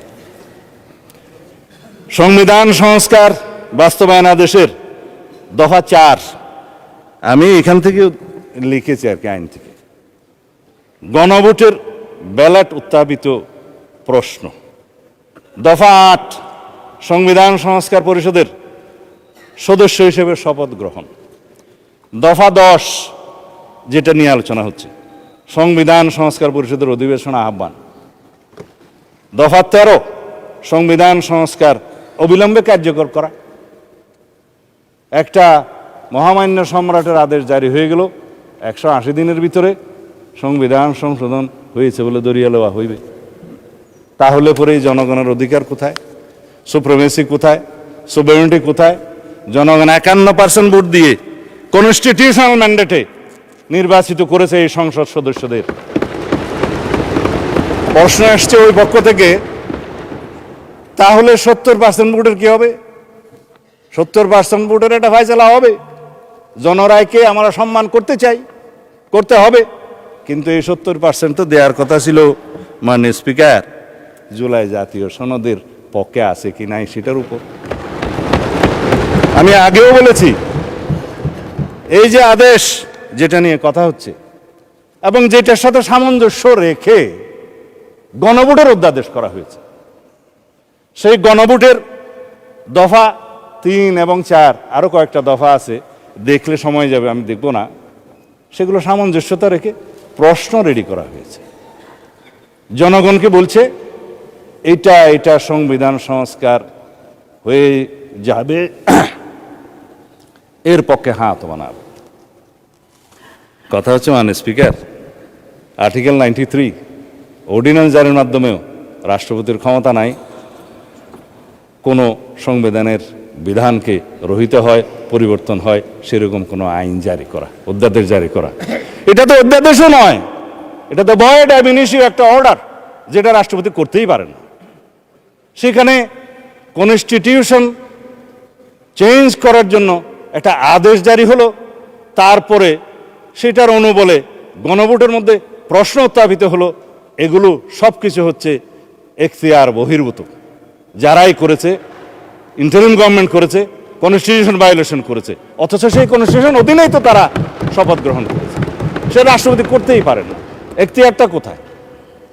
তারপরে আসে এখন দফা 13, সংবিধান সংস্কার অবিলম্বে কার্যকরী হবে। সেটা তো বললাম, সরাসরি এটার মধ্য দিয়ে নেক্সট পার্লামেন্টকে, অর্থাৎ এই পার্লামেন্টকে, সাকসেসর পার্লামেন্টকে, পরবর্তী পার্লামেন্টের এখতিয়ারকে খর্ব করা হলো। পৃথিবীতে এমন কোনো বিধান নাই, সংবিধানের মাধ্যমেও না, সাকসেসর পার্লামেন্টকে, পরবর্তী সংসদকে বাইন্ডিং করতে পারে, অধিকার ক্ষুণ্ণ করতে পারে। হ্যাঁ, করতে পারে। আমরা এখানে এমন কোনো আইন এখন সংবিধান আনতে পারবো না যে পরবর্তী পার্লামেন্টের সংসদ সদস্যরা এই করতে পারবে না। নো, যার জন্য সংবিধানের ফ্যাসিস্ট সরকার আরোপিত 7A and B null and void ঘোষণা করা হয়েছে। আল্ট্রাবাস দ্য কনস্টিটিউশন ঘোষণা করা হয়েছে, বলা হয়েছে নন এস্ট, এটা ছিলই না। এখন আসেন যে দফা 7, 180 দিনের ভিতরে সংবিধান সংস্কার সম্পন্ন করার যে বিধান করা হয়েছে, যে এই সংস্কার পরিষদের অস্তিত্বই নাই, সেই সংস্কার পরিষদের এখতিয়ার এখানে ডিক্লেয়ার করা হয়েছে যে 180 দিনের ভিতরে এই আদেশে যা যা আছে সব করবেন। আদেশটার মধ্যে মাননীয় স্পিকার যে সমস্ত তফসিল দেয়া হয়েছে, 30টা তফসিল দেয়া হয়েছে। এই তফসিলের মধ্যে আদেশটা দেখলাম, আমি তো মনে করছিলাম 48টাই তফসিল এখানে ধরিয়ে দেবে, পক্ষে 47টা। বলছে জুলাই জাতীয় সনদ 2025-এ যে সকল বিষয়ে ঐক্যমত হয়েছে, ঐক্যমত হয়েছে উইথ নোট অফ ডিসেন্ট। কিন্তু এখানে নোট অফ ডিসেন্টের প্রশ্নটা কোথায়? এখানে নোট অফ ডিসেন্টের অংশটা কোথায়? আপনি প্রস্তাবটা করলেন আর নোট অফ ডিসেন্ট সহ যেভাবে আমরা ঐক্যমত হয়েছে সেটা লিখলেন না। তার মানে এটা হচ্ছে একটা জাতীয় প্রতারণার দলিল। এখানে বলছে দফা 4 অনুযায়ী গণভোটের ব্যালটে উত্থাপিত 4টি প্রশ্নের প্রত্যেকটিতে আপনি আলাদাভাবে হ্যাঁ অথবা না দেওয়ার বিধান, এই হ্যাঁ অথবা না দেওয়ার বিধান এইটা সংবিধান সংশোধনের প্রশ্ন জড়িত, এই পার্লামেন্টের সার্বভৌমত্ব লঙ্ঘনের সাথে জড়িত। সেই প্রশ্নই আপনি গণভোটে দিতে পারেন। যদি দিয়েও থাকেন 4টা গণভোটের প্রশ্ন, আমাকে কেন বাধ্য করা হলো একটা জবাব দিতে হবে হ্যাঁ অথবা না? বলা হচ্ছে যে তুমি এখানে 3টা শরবতের বোতল আছে, তবে এই কুইনিনটাও তোমাকে খাইতে হবে। মা ছেলেকে ট্যাবলেট খাওয়াতে পারছে না বেশি দিতা, তো কলা খায় ছেলে, কলার ভিতরে কুইনিনটা ঢুকাই দিল ছেলে, এবং খাওয়ার সময় দেখলো এটা তিতা তিতা লাগে, তার ওটা দূর করে বাইর করে ফেলাই দিল। এই কোন আইনকে আপনি জাতিকে এইভাবে বাধ্য করে খাওয়াইতে পারেন? 3টা প্রশ্নের সাথে জুলাই জাতীয় সনদের মিল আছে। আমরা গণভোট চেয়েছিলাম এই জুলাই জাতীয় সনদের ভিত্তিতে, সবাই সম্মত হয়েছিল। ইন্টারিম গভর্নমেন্ট, অস্থায়ী গভর্নমেন্ট, তত্ত্বাবধায়ক সরকারের মতো মৌলিক কোনো বিষয়ে সিদ্ধান্ত নেওয়ার এখতিয়ার রাখে না। তারা কিভাবে একটা অবৈধ আদেশ জারি করে রাষ্ট্রপতিকে দিয়ে?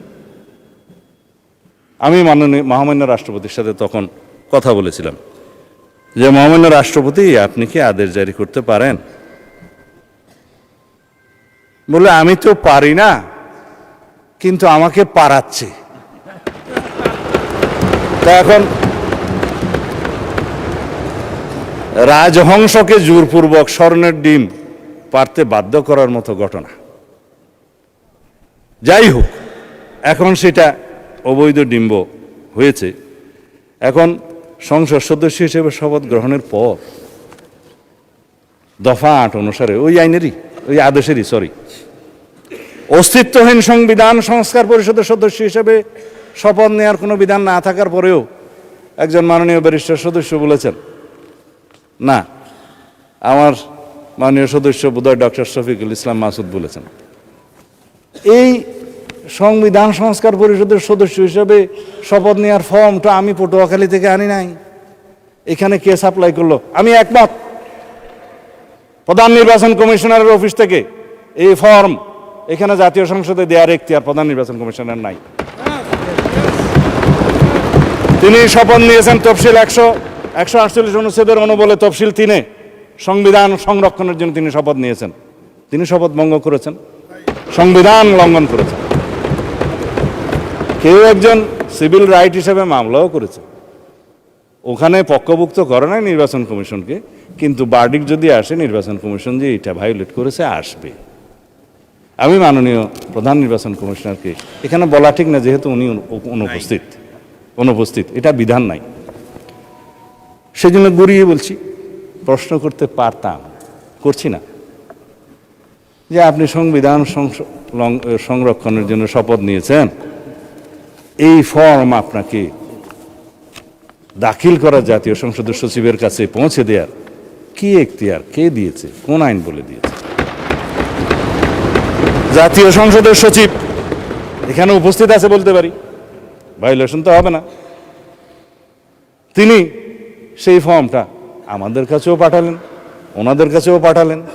আমরা তখন আমাদের নেতৃবৃন্দ মাননীয় প্রধানমন্ত্রীর সাথে আলাপ করে বললাম, আমরা তো আজকে শপথ নিতে যাব, এখানে তো 2বার শপথ নিতে হবে, দেখা যাচ্ছে প্রথমবার শপথ নেওয়ার পরে দ্বিতীয়বার শপথ নিলে তো আগেরটা ভায়োলেশন হয়ে যাবে, এখন কি করবেন?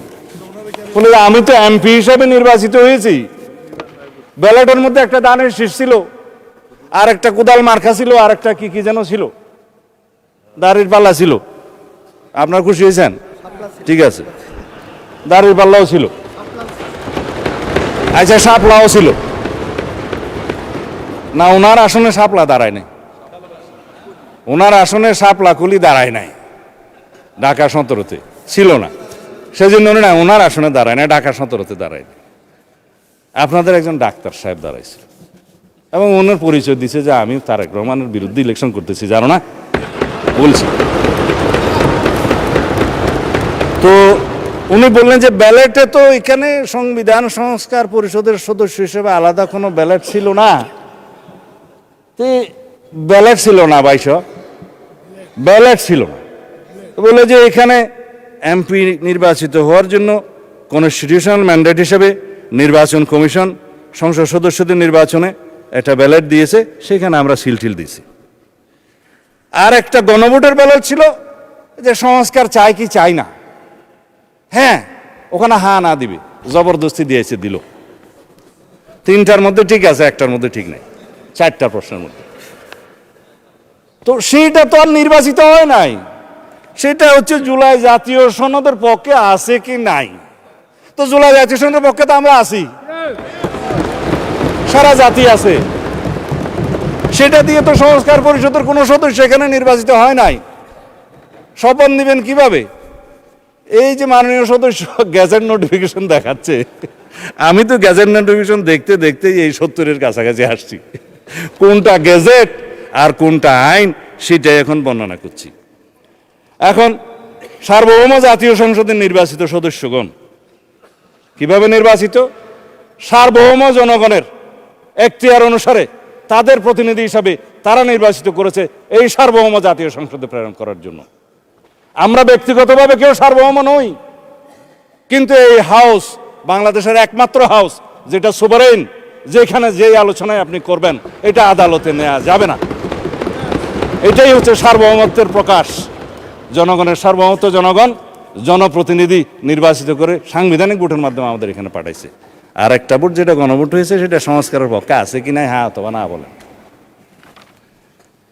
আমার এই এখতিয়ার সংসদ সদস্য হিসেবে, এই সার্বভৌম সংসদের এখতিয়ার কি একটা গণভোটের সংস্কারের হ্যাঁ অথবা না দিয়ে 70%-এর কথা যেটা বলছে সেটা কি ভায়োলেট করা যায়? তারা তো বলেছে আপনি সংস্কার চান কি চান না, চেয়েছে, আমরা তো সংস্কার চাই, কিন্তু কিসের ভিত্তিতে চাই? যেটা রাজনৈতিক সমঝোতার দলিল হিসাবে জুলাই জাতীয় সনদ 2025 ভবিষ্যতের পথরেখা যেটা স্বাক্ষরিত হয়েছে ঐতিহাসিকভাবে, সেটার ভিত্তিতে সংস্কার চাই। আর প্রশ্ন উঠতে পারে গণভোট এবং তার ফলাফলের কি হবে, বলে ফেললাম। অসাংবিধানিক আদেশের অনুবলে বেআইনি কোনো আদেশের মাধ্যমে কোনো কিছুই বৈধতা পেতে পারে না মাননীয় স্পিকার। এই উক্ত জুলাই জাতীয় সনদ, সংবিধান সংস্কার বাস্তবায়ন আদেশ 2025 এবং গণভোট অধ্যাদেশ 2025, এই দুইটারই বৈধতা উচ্চ আদালতে চ্যালেঞ্জ করা হয়েছে, যা বিচারাধীন এবং রুল জারি হয়েছে বলে শুনলাম। অতএব বিচারাধীন বিষয়ে পার্লামেন্টে বিতর্ক হবে কি হবে না সেটা আলাদা বিতর্ক হতে পারে, এই বিতর্ক এখানে হবে কি হবে না। বাংলাদেশ জাতীয়তাবাদী দল বিএনপি এই স্বাক্ষরিত জুলাই জাতীয় সনদ 2025 এর প্রতিটি অক্ষর, শব্দ, বাক্যকে ধারণ করে বাস্তবায়নের জন্য জাতির কাছে আমরা অঙ্গীকারাবদ্ধ। আমরা জুলাই জাতীয় সনদের আলোকে জুলাই ছাত্র গণ অভ্যুত্থানের 2024-এর শহীদের আকাঙ্ক্ষা এবং জাতির প্রত্যাশা পূরণের প্রতিশ্রুতিবদ্ধ। এদেশের জনগণ বিএনপির নির্বাচনী ইশতেহার সমর্থন করে শতকরা 51% ভোট দিয়ে তাদের ম্যান্ডেট দিয়েছে বিএনপিকে। কিন্তু আমরা সরকারি দল, বিরোধী দল সবাইকে নিয়ে এই মহান জাতীয় সংসদে সমঝোতার ভিত্তিতে আলাপ আলোচনার মধ্য দিয়ে সংবিধানের গণতান্ত্রিক সংশোধনী আনতে চাই। বাংলাদেশের মানুষের বিশাল জনপ্রত্যাশার প্রতি আমরা সকলেই দায়বদ্ধ। আমি এখন কনক্লুড করব, এরপরে পলিটিক্যাল বক্তব্য আমি দেব না, কারণ সময় বোধহয় বেশি নাই। হ্যাঁ, আচ্ছা, 1 মিনিট সময় আছে আপনার। ঠিক আছে, আমি 1 মিনিটে, আপনারা একেবারে না বললেও ভালো, তাই আমি আহ্বান জানাচ্ছি মাননীয় স্পিকার, আসুন আমরা সংবিধানের গণতান্ত্রিক সংস্কারের মাধ্যমে, সংশোধনের মাধ্যমে রাষ্ট্র কাঠামো মেরামতের ঐতিহাসিক অঙ্গীকার প্রতিপালন করি। সেই জন্য আমি আজকে এই মহান জাতীয় সংসদে প্রস্তাব রাখছি on behalf of our leader of the house. জাতীয় সংসদে প্রতিনিধিত্বকারী সকল রাজনৈতিক দলের এবং স্বতন্ত্র সদস্যদের সমন্বয়ে সংবিধান সংশোধনের জন্য একটি সংসদীয় বিশেষ কমিটি গঠন করি এবং উক্ত কমিটিতে আমরা সকলে মিলে আলাপ আলোচনা করে সমঝোতার মাধ্যমে জনপ্রত্যাশিত সংবিধান সংশোধনী বিল এই মহান জাতীয় সংসদে উত্থাপন করি এবং সেটা সমঝোতার মাধ্যমে আমরা গ্রহণ করি। আমার সময় শেষ। ধন্যবাদ মাননীয় মন্ত্রী।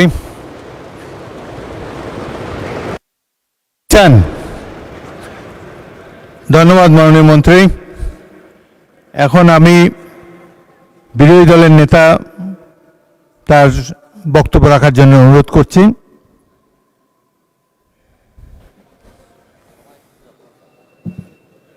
মাননীয় স্পিকার, আপনাকে ধন্যবাদ। আমার বক্তব্যের হায়াত কতটুকু হবে? আপনাকে সময় দেই। আপনাদের বিরোধী দল থেকে ইতিমধ্যে 56 মিনিট বলেছেন, তো আমি প্রথমে চেয়েছিলাম যে 1 ঘন্টা করে 2 ঘন্টা হোক, তবে আপনাদেরকে কিছু সময় বেশি দেবো। আমি আগেই যেহেতু বলেছি, খুব ভালো হয় যদি আপনি 10 মিনিটে শেষ করে দেন। বোধহয় কষ্ট হবে আমার। আচ্ছা, আপনাকে কষ্ট দিতে চাই না। Thank you so much.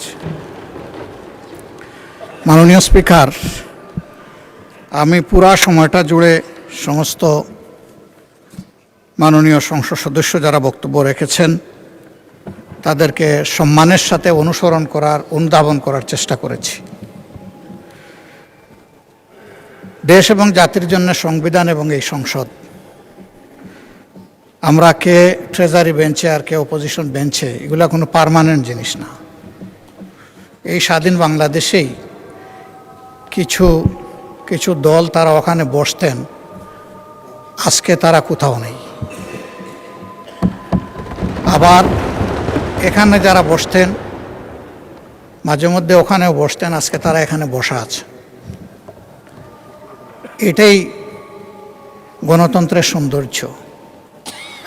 আমরা দলের অভিপ্রায় নয়, জনগণের অভিপ্রায়টাকেই আমরা সম্মান দিয়ে এখানে এসেছি এবং এই প্রস্তাবটা উত্থাপন করেছি। অতি গুরুত্বপূর্ণ বক্তব্য রেখেছেন মাননীয় স্বরাষ্ট্রমন্ত্রী। যেহেতু আন্দালির রহমান পার্থ সাহেব এখানে নেই, এই জন্য আমি এই ব্যাপারে কোনো কথা বলবো না। উনি ফায়ার করেছেন, কিন্তু কিছু কিছু ফায়ার ওনার ব্যাক ফায়ার হয়ে গেছে।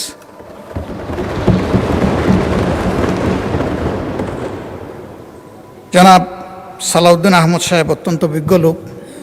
আমি যতদূর জানি তিনি আইনের ছাত্র ছিলেন। আর আমরা ফেসিবাদী আমলে দফায় দফায় সেই আইনের নামেই আমরা ফেসিবাদের ভিকটিম হয়েছি।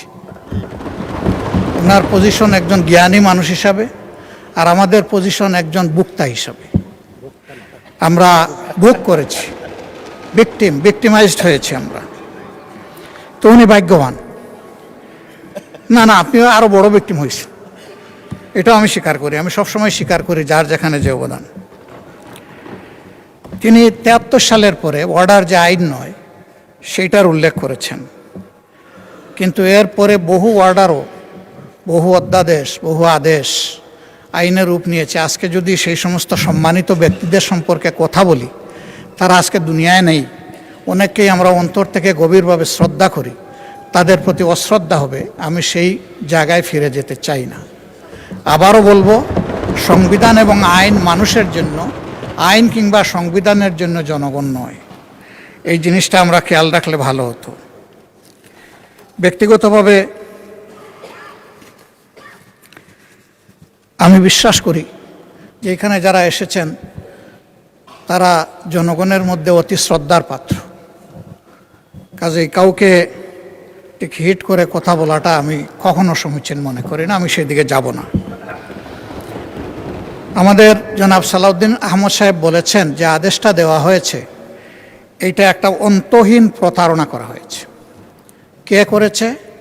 ইন্টারিম গভর্নমেন্ট এবং প্রেসিডেন্ট মিলে করেছেন। তো এইটা তো জুলাইয়ের 13 তারিখ হয়েছে, নভেম্বরের 13 তারিখ হয়েছে, আর ভোট হয়েছে 26 সালের 12 ফেব্রুয়ারি। দীর্ঘ সময় মাঝখানে ছিল। আমরা প্রথমে দাবি করেছিলাম গণভোটটি আগে হোক এবং সংসদ নির্বাচন পরে হোক, কিন্তু বিএনপির দাবির কারণে, একই দিনে হওয়ার কারণে, ওনাদের গণভোট এবং সংসদ নির্বাচনের দাবিটা সরকার গ্রহণ করার কারণে ওনারা ফরমালি সরকারকে অভিনন্দন জানিয়েছে। তাহলে গণভোটটা তো ওনাদেরও দাবি ছিল। গণভোটে কি কি বিষয় অন্তর্ভুক্ত হবে তা কিন্তু আগেই তাদের ওয়েবসাইটে প্রচার করা হয়েছে। নির্বাচন কমিশন এটা করেছে যথেষ্ট সময় দিয়ে। আমরা দেখেছি, সরকারি দলও এটা দেখার কথা।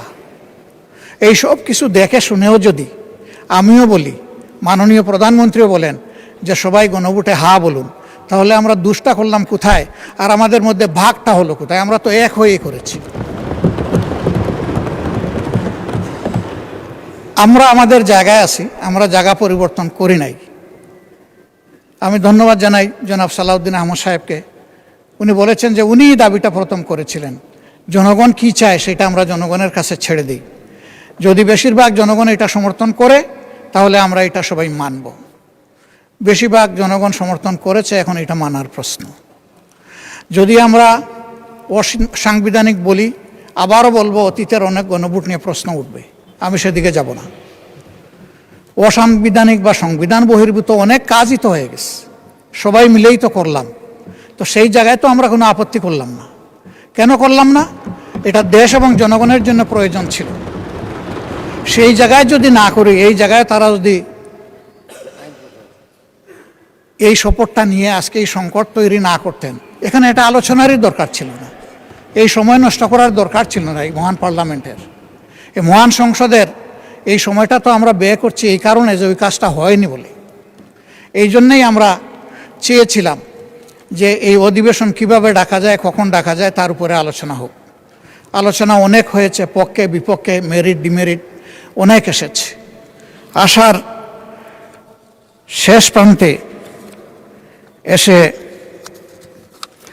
আমাদের সম্মানিত সদস্য এবং স্বরাষ্ট্রমন্ত্রী বলেছেন যে সংস্কার পরিষদের মেম্বার হিসাবে আমরা যে নির্বাচিত হচ্ছি এর জন্য কোনো ব্যালট ছিল না, আমি বলবো ব্যালট ছিল। গণভোটের ব্যালটটাই সেই ব্যালট, এবং যে আদেশ বলে গেজেট হয়েছে ওখানে পরিষ্কার লেখা ছিল যে এই নির্বাচনে যারা সংসদ সদস্য হিসাবে নির্বাচিত হবেন তারা একই সাথে সংস্কার পরিষদের সদস্য হিসাবেও বিবেচিত। আমি মনে করি যে আজকে তো আমরা একটা ছোট অংশ, বিশাল অংশ জুড়ে ট্রেজারি বেঞ্চ, এবং এখানে অনেক অভিজ্ঞ পার্লামেন্টারিয়ান আছে।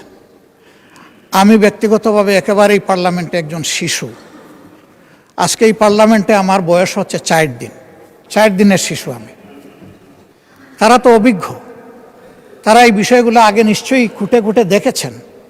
আমি নিজে সংস্কার এর জন্য যে ঐকমত্য কমিশন হয়েছিল সেখানে কোনো মেম্বার হিসাবে যোগদানের সৌভাগ্য অর্জন করি নাই, কিন্তু এখানে অনেকে ছিলেন, তাদের হাতেই তো এইগুলো ফর্মুলেট হয়েছে, ফর্মুলেট হয়ে আমাদের সবার কাছে, জনগণের কাছে এসেছে। আজকে তারা নিজেদের তৈরি করা জিনিসের সাথে স্ববিরোধিতা করতে পারেন না। এটা মেনে নেওয়াই ছিল মহত্বের লক্ষণ, এবং আমি মনে করি রাষ্ট্র দায়িত্ব হতো তাদের, ভালো হতো। শেষের দিকে এসে সম্মানিত মাননীয় সংসদ সদস্য এবং স্বরাষ্ট্রমন্ত্রী একটা প্রস্তাব দিয়েছেন। আজকে পুরো আলোচনাটা হচ্ছে সংস্কারের উপর, সংস্কার পরিষদের উপর, এর সভা আহ্বানের উপর।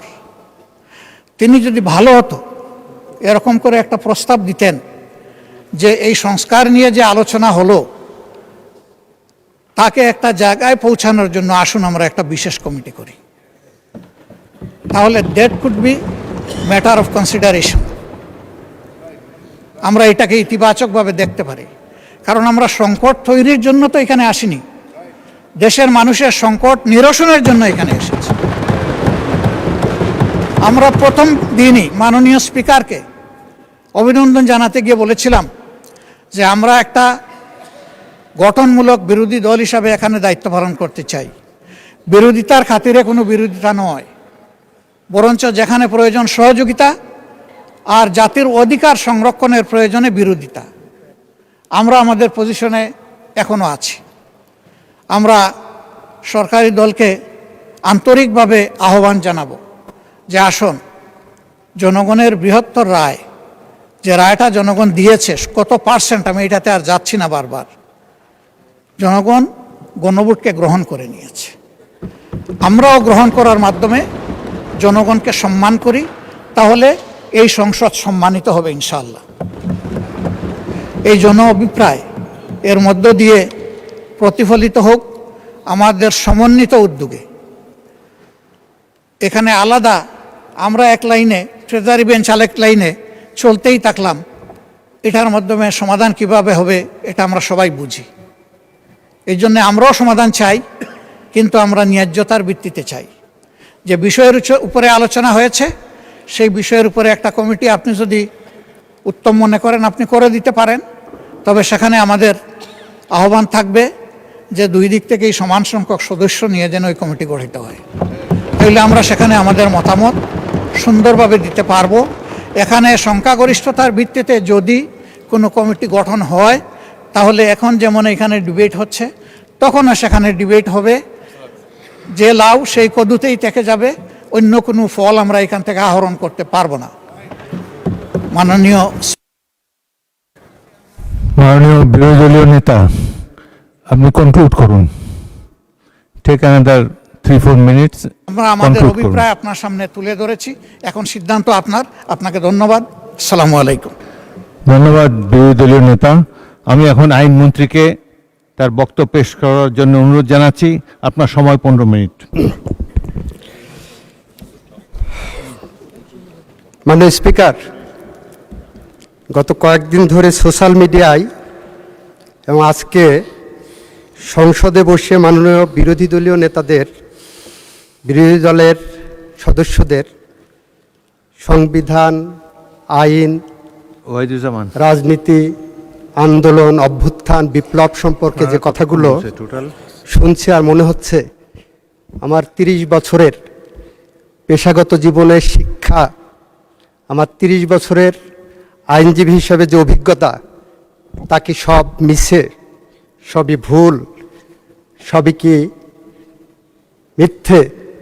এইটা মনে হচ্ছে।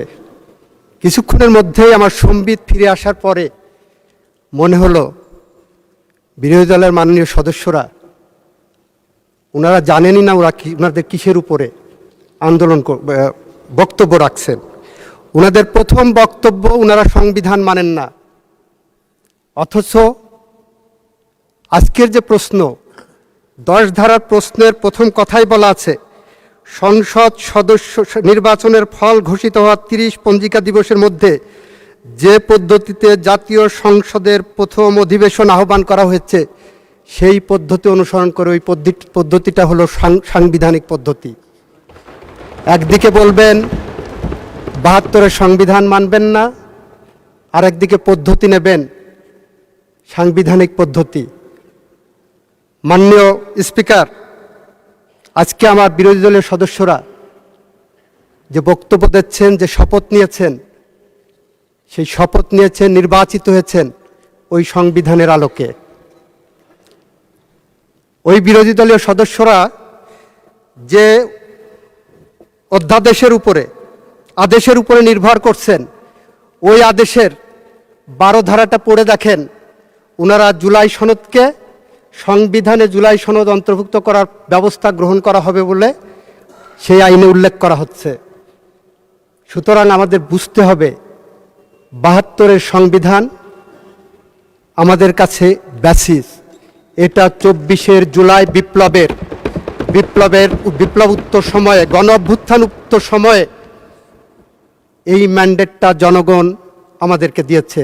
এই সংবিধানকে সামনে রেখে যাবতীয় কার্যক্রম পরিচালিত হবে এবং যাবতীয় কার্যক্রমে আমরা সংশোধনী আনতে পারবো সংবিধানে। মাননীয় স্পিকার,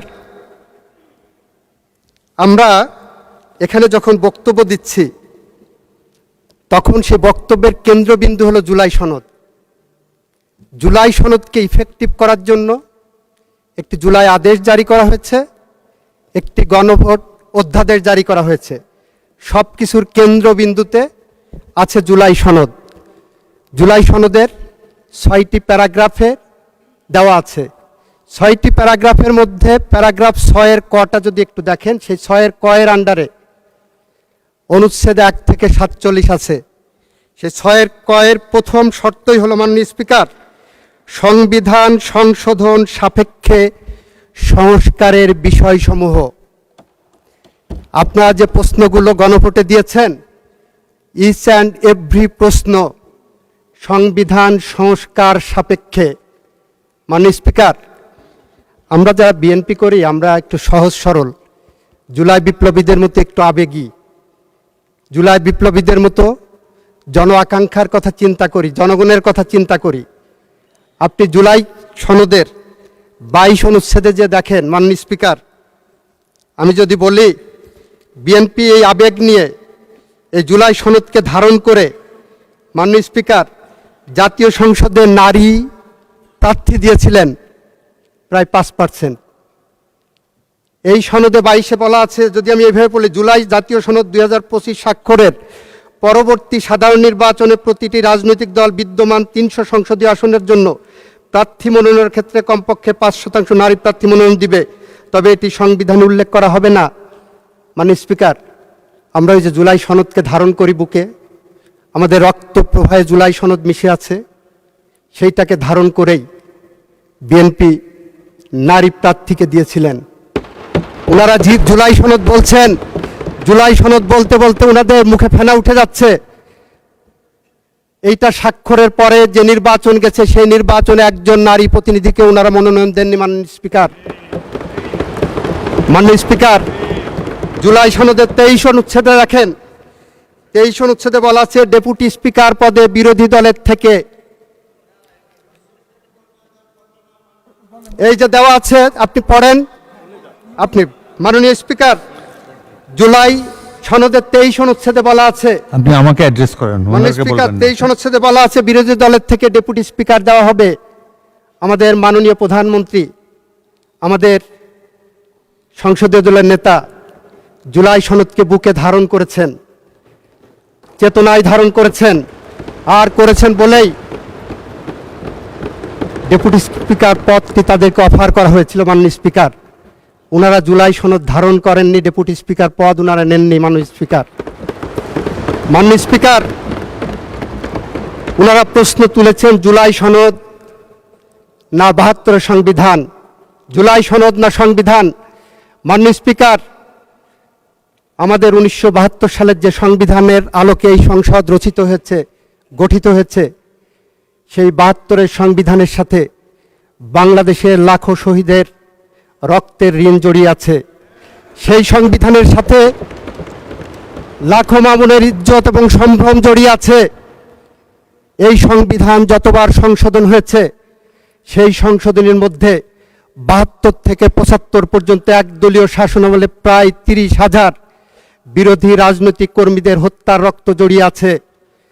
এই সংবিধানে এমন সংশোধনী আছে যেটা পৃথিবীর ইতিহাসে অত্যন্ত বিরল। পৃথিবীর ইতিহাসে মাননীয় স্পিকার, সামরিক শাসনের মধ্য দিয়ে বাংলাদেশের গণতন্ত্রের দ্বার উন্মোচন করে দেওয়া হয়, এটার একমাত্র উদাহরণ বাংলাদেশে শহীদ রাষ্ট্রপতি জিয়াউর রহমান করেছিলেন। যে কারণে আমরা বলি বাংলাদেশের যা কিছু শ্রেষ্ঠ অর্জন, তার সব কিছু এসেছে শহীদ রাষ্ট্রপতি জিয়াউর রহমান এবং তার পরিবারের হাত ধরে। আমরা বাংলাদেশের মুক্তিযুদ্ধ এনেছি, আমরা বাংলাদেশের সাংবিধানিক সংশোধনী বহুদলীয় গণতন্ত্র এনেছি, ন্যায় বিচারের পথ উন্মুক্ত করার জন্য আমরা বাংলাদেশের বিচার বিভাগের স্বাধীনতা এনেছি।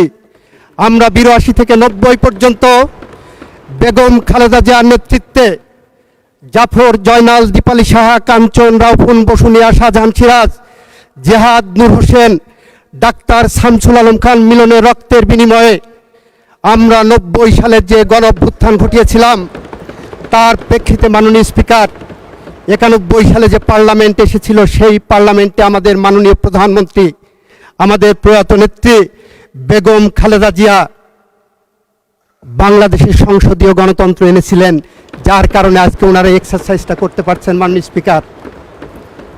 স্পিকার, আমার বন্ধুরা আইনের কিছু ফেলাসাজ ব্যাখ্যা দিয়েছেন। ওনারা বলেছেন আদেশ আইন, আমিও বলছি আদেশ আইন। কোন আদেশ আইন সেটা ওনারা বুঝতে পারছেন না। মাননীয় স্পিকার, 1897 সালের একটা আইন আছে যেটার নাম general clauses act. General clauses অ্যাক্টে সেকশন 20 থেকে 24 পর্যন্ত আমার বন্ধুদের পড়তে বলবো। সেখানে বলা আছে অ্যাক্ট অফ পার্লামেন্টের আন্ডারে অথবা রেগুলেশনের আন্ডারে কোনো অথরিটিকে যদি কোনো অর্ডার পাস করার অথরিটি দেওয়া থাকে, তাহলে সেই অর্ডারটা আইনের রূপ পাবে। মাননীয় স্পিকার, জুলাই আদেশটা দেখবেন এবং অধ্যাদেশটা দেখবেন। অধ্যাদেশের উপরে লেখা আছে আর্টিকেল 93 অফ দি কনস্টিটিউশনের আন্ডারে এই অধ্যাদেশ জারি করা হয়েছে। আর অর্ডার যেটা ওনারা দেখাচ্ছেন, ওই অর্ডারের কোনো জায়গায় কোন আইনের ব্যাকিংয়ে এই অর্ডার পাস করা হয়েছে? Nothing like that. মাননীয় স্পিকার, 190 বছরের ব্রিটিশ শাসনের বিরুদ্ধে রাজনৈতিক সমঝোতার ভিত্তিতে 1947 সালে ভারত পাকিস্তান স্বাধীন হয়েছিল, বিভক্ত হয়েছিল। সমঝোতার ভিত্তিতে ভারত রাষ্ট্র পরিচালনা করেছিলেন, 3 বছর পরে তারা সংবিধান পেয়েছিল। সমঝোতার ভিত্তিতে পাকিস্তান 9 বছর পরে সংবিধান রচনা করতে পেরেছিলেন। আমাদের 24-এর সমঝোতার দলিল হলো আমরা এই সংবিধানের পথ ধরে হেঁটে যাব, এই সংবিধান সংশোধন করব। কোন কোন জায়গায় সংশোধন করব সেটা আমরা জুলাই সনদের মধ্যে ধারণ করেছি। মাননীয় স্পিকার, জুলাই সনদের মধ্যে যেভাবে সংবিধান সংশোধনের কথা বলা আছে সেটা একটু আপনাকে পড়ে শোনাই মাননীয় সদস্যদের জন্য। জুলাই সনদের 17 নম্বর অনুচ্ছেদে যদি যায় মাননীয় স্পিকার, সেখানে কি বলা আছে? 17 নম্বর অনুচ্ছেদে বলা হচ্ছে আইনসভা গঠন হবে।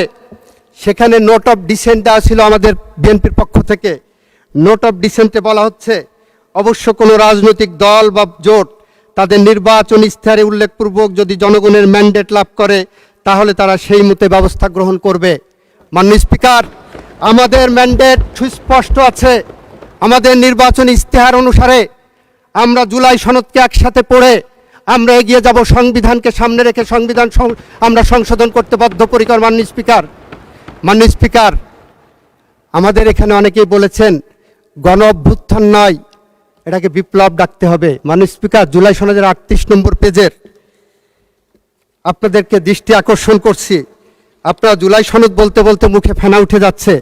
এখানে 1 নম্বর প্যারাগ্রাফেই অঙ্গীকারনামার 1 নম্বর প্যারাগ্রাফে বলা হচ্ছে 2024 সালের জুলাই আগস্টের গণ অভ্যুত্থান। আপনারা ভালো করে দেখেননি কেন আমি হবস লক্স রুশোর কথা বলেছিলাম? মাননীয় স্পিকার, আইন হলো একটি সামাজিক চুক্তি। ষষ্ঠদশ এবং ষোড়শ শতাব্দীতে সুইস দার্শনিক রুশো, ব্রিটিশ দার্শনিক লক, হবস বলেছেন মানুষ কিভাবে শাসিত হবে, কিভাবে চলবে তারা নিজেরা সামাজিক চুক্তির মাধ্যমে নির্ধারিত করবেন। সেই সামাজিক চুক্তির ফরম্যাট হলো এই যে সংসদে বসেছি আমরা, এই যে আমাদের গঠনতন্ত্র সংবিধান, এইটাই আমাদের সেই সামাজিক চুক্তি। মাননীয় স্পিকার, আপনার দৃষ্টি আকর্ষণ করে বলছি 1972 সালে 1971 সালে 9 মাস রক্তক্ষয়ী সংঘর্ষ হয়েছিল। 72-এর যে সংবিধান, যুদ্ধোত্তর বাংলাদেশের সেই সংবিধান কিন্তু কোনো বাংলাদেশের পার্লামেন্টে রচিত হয়নি। বাংলাদেশের বিজয়ী জনগোষ্ঠী নির্ধারণ করেছিলেন যে 70-এর নির্বাচনে পাকিস্তানি সংবিধানের আন্ডারে যারা নির্বাচিত হয়েছিলেন তারা বসে একটি সংবিধান পরিষদ গঠন করবেন। সেই সংবিধানের আলোকেই সেইভাবে আমরা সংবিধান রচিত করেছি। আমাদের 24-এর গণ অভ্যুত্থানের এই বিষয়টাকে 24-এর জুলাই সনদটাকে আপনারা বড়জোর তুলনা করতে পারেন 90-এর গণ অভ্যুত্থানের 3 জোটের রূপরেখার সাথে। 3 জোটের রূপরেখায় ছিল এরশাদের পতনের পরে প্রধান বিচারপতি রিজাইন করে এসে উনি অস্থায়ী রাষ্ট্রপতি হবেন। 3 জোটের রূপরেখায় ছিল উনি প্রধান বিচারপতি পদে ফেরত যাবেন। 3 জোটের রূপরেখায় ছিল বাংলাদেশ পার্লামেন্টারি ফর্ম অফ গভর্নমেন্টে যাবে। ইয়েস, ইট ইজ বিএনপি যে তার রাজনৈতিক অঙ্গীকার রক্ষা করে 1991 সালের পার্লামেন্টের পরে জাতীয় সংসদে সংশোধনী এনেছেন। মাননীয় স্পিকার, আমরা আপনার সামনে বলতে চাচ্ছি, আপনার মাধ্যমে সংসদকে বলতে চাচ্ছি, আমরা যেমন জাফর, জয়নাল, জিপাল শাহ, কাঞ্চন, রাউফুন, বসুনিয়া রক্তের কাছে ঋণী, আমরা যেমন 72 থেকে 75 আসাদ, বাচ্চু, মাসুদ, হারুনের কাছে ঋণী, আমরা যখন 24-এর গণ অভ্যুত্থানের আবু সাইদ, মুগ্ধ, আনাস, ওয়াসিমের কাছে ঋণী, ঠিক একইভাবে আমরা এদেশের 30,000-এর মতো পঙ্গু জুলাই যোদ্ধাদের কাছে ঋণী। আমরা বিশ্বাস করি ফ্যাসিস্টদের বিদায়ের জন্য শুধুমাত্র গুটি কয়েক আমাদের মতো রাজনৈতিক কর্মী এখানে আসেনি। ফ্যাসিস্টদের বিদায়ের জন্য দীর্ঘ 17 বছর বাংলাদেশে বিএনপির উপর এবং আপনাদের উপর স্টিম রুলার চলেছে। আপনারা যদি নির্যাতিত মানুষের মুখচ্ছবি খুঁজেন, তাকিয়ে দেখেন আমার পার্লামেন্টের সংসদ নেতা বাংলাদেশের নির্যাতিত মানুষের প্রতিচ্ছবি। মাননীয় স্পিকার, আমার সময় শেষ হয়ে যাচ্ছে। আমি মন্ত্রী হিসাবে আপনার কাছে আরেকটু সময় বাড়িয়ে দেওয়ার জন্য অনুরোধ করছি, কারণ 15 মিনিট সময় দিয়েছেন আমাকে। আমি একটু সময় চাচ্ছি মাননীয় স্পিকার। মাননীয় স্পিকার, আপনি 2 মিনিটের মধ্যে আপনার বক্তব্য শেষ করেন, কারণ বিরোধী দলকে একটু বেশি টাইম দিতে চাই আমি। অলরেডি আপনি 15 মিনিট শেষ হলে 1 ঘন্টা বলা হবে আপনার। আচ্ছা 3 মিনিট, আর 3 মিনিট বলেন। বিরোধী দলকে একটু বেশি টাইম দেন মাননীয় স্পিকার। বলতে বলতে তো 1 মিনিট, চাইতে তো 1 মিনিট চলে গেছে মাননীয় স্পিকার। আচ্ছা ঠিক আছে, দেন 5 মিনিট। তাহলে বিরোধী দলকে মাত্র আমি 1 মিনিট সময় বেশি দিলাম। মাননীয় স্পিকার, আমাদের চেতনার উৎস শহীদ রাষ্ট্রপতি জিয়াউর রহমান, আমাদের প্রেরণার উৎস বেগম খালেদা জিয়া, আমাদের সাহসের বাতিঘর আমাদের এই মহান সংসদের নেতা, আমাদের মাননীয় প্রধানমন্ত্রী তারেক রহমান। মাননীয় স্পিকার, আমরা প্রতিদিন যখন কাজে বের হই, রাজনৈতিক কাজ আর যে কোনো কাজে যাই, আমাদের মনে হয় আমাদের চেতনার সাথে, আমাদের সাহসের সাথে, আমাদের প্রেরণার সাথে এখনো বেগম খালেদা জিয়া জড়িয়ে আছেন। মাননীয় স্পিকার, আমরা বিশ্বাস করি, আমরা যারা বেগম খালেদা জিয়ার সাথে রাজনীতি করেছি এই বাংলাদেশে, আমরা বিশ্বাস করি বেগম খালেদা জিয়া সাত আসমানের পাশে দাঁড়িয়ে বলছেন, চলে যাওয়া মানে প্রস্থান নয়, বিচ্ছেদ নয়, চলে যাওয়া মানে নয় বন্ধন ছিন্ন করা আর্দ্র রজনী, চলে গেলে আমারও অধিক কিছু থেকে যাবে আমার না থাকা জুড়ে। মাননীয় স্পিকার, সত্যিই তাই। কবি রুদ্র মোহাম্মদ শহীদুল্লাহর মতো বেগম খালেদা জিয়ার এই প্রেরণা আমাদের প্রেরণার উৎস হয়ে আছে। আমরা তাই বলছি, আইনের ভুল ব্যাখ্যা নয়। মাননীয় স্পিকার, আমাদের এক বন্ধু প্রশ্ন করেছেন, যতক্ষণ পর্যন্ত এটা আল্ট্রাভাইরাস ডিক্লেয়ার না হবে ততক্ষণ পর্যন্ত this is a valid law. মাননীয় স্পিকার, এই আদেশ কোনো লই না, এই অধ্যাদেশ it is a colourable exercise, colourable legislation, যেটাকে আইনের ভাষায় বলা হয় this is a fraud on the constitution. This piece of legislations are committed a fraud on the constitution.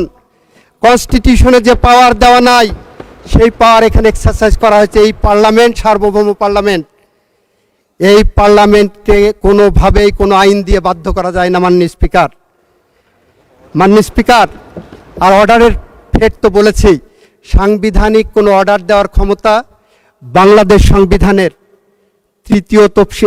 চতুর্থ তফসিলের মাধ্যমে বন্ধ করে দেওয়া হয়েছে। কারণ যখন সংবিধান ছিল না মাননীয় স্পিকার, তখন প্রেসিডেন্ট অর্ডার পাস করতে পারতেন। যখন মার্শাল লর সময় সংবিধান থাকে না, তখন সাসপেন্ডেড থাকলে অর্ডার পাস করতে পারতেন। কিন্তু যখন সংবিধান থাকে, আমাকে প্রশ্ন করা হয়েছে, মাননীয় অ্যাটর্নি জেনারেল, আপনি কোন ক্ষমতা বলে অ্যাটর্নি জেনারেল দায়িত্ব পালন করেছিলেন? যে ক্ষমতা বলে এনসিপির বর্তমান চেয়ারম্যান শপথ নিয়েছিলেন, ওই ক্ষমতা বলেই আমি দায়িত্ব পালন করেছি। মাননীয় স্পিকার, আমার বন্ধুদের বলতে চাই, এই সংকটময় অবস্থায় রাষ্ট্রপতির সামনে রাষ্ট্র রক্ষা করা একটা দায়িত্ব ছিল। আর্টিকেল 64 যদি ওনারা পড়ে দেখেন, আমি অনুরোধ করব, attorney general is for Bangladesh, not of the government of Bangladesh. এই বাংলাদেশকে সঠিক পথে ডাইরেকশন দেওয়ার জন্য I was appointed as the Attorney General for Bangladesh. Article 64টা একটু পড়ে দেখতে বলবো।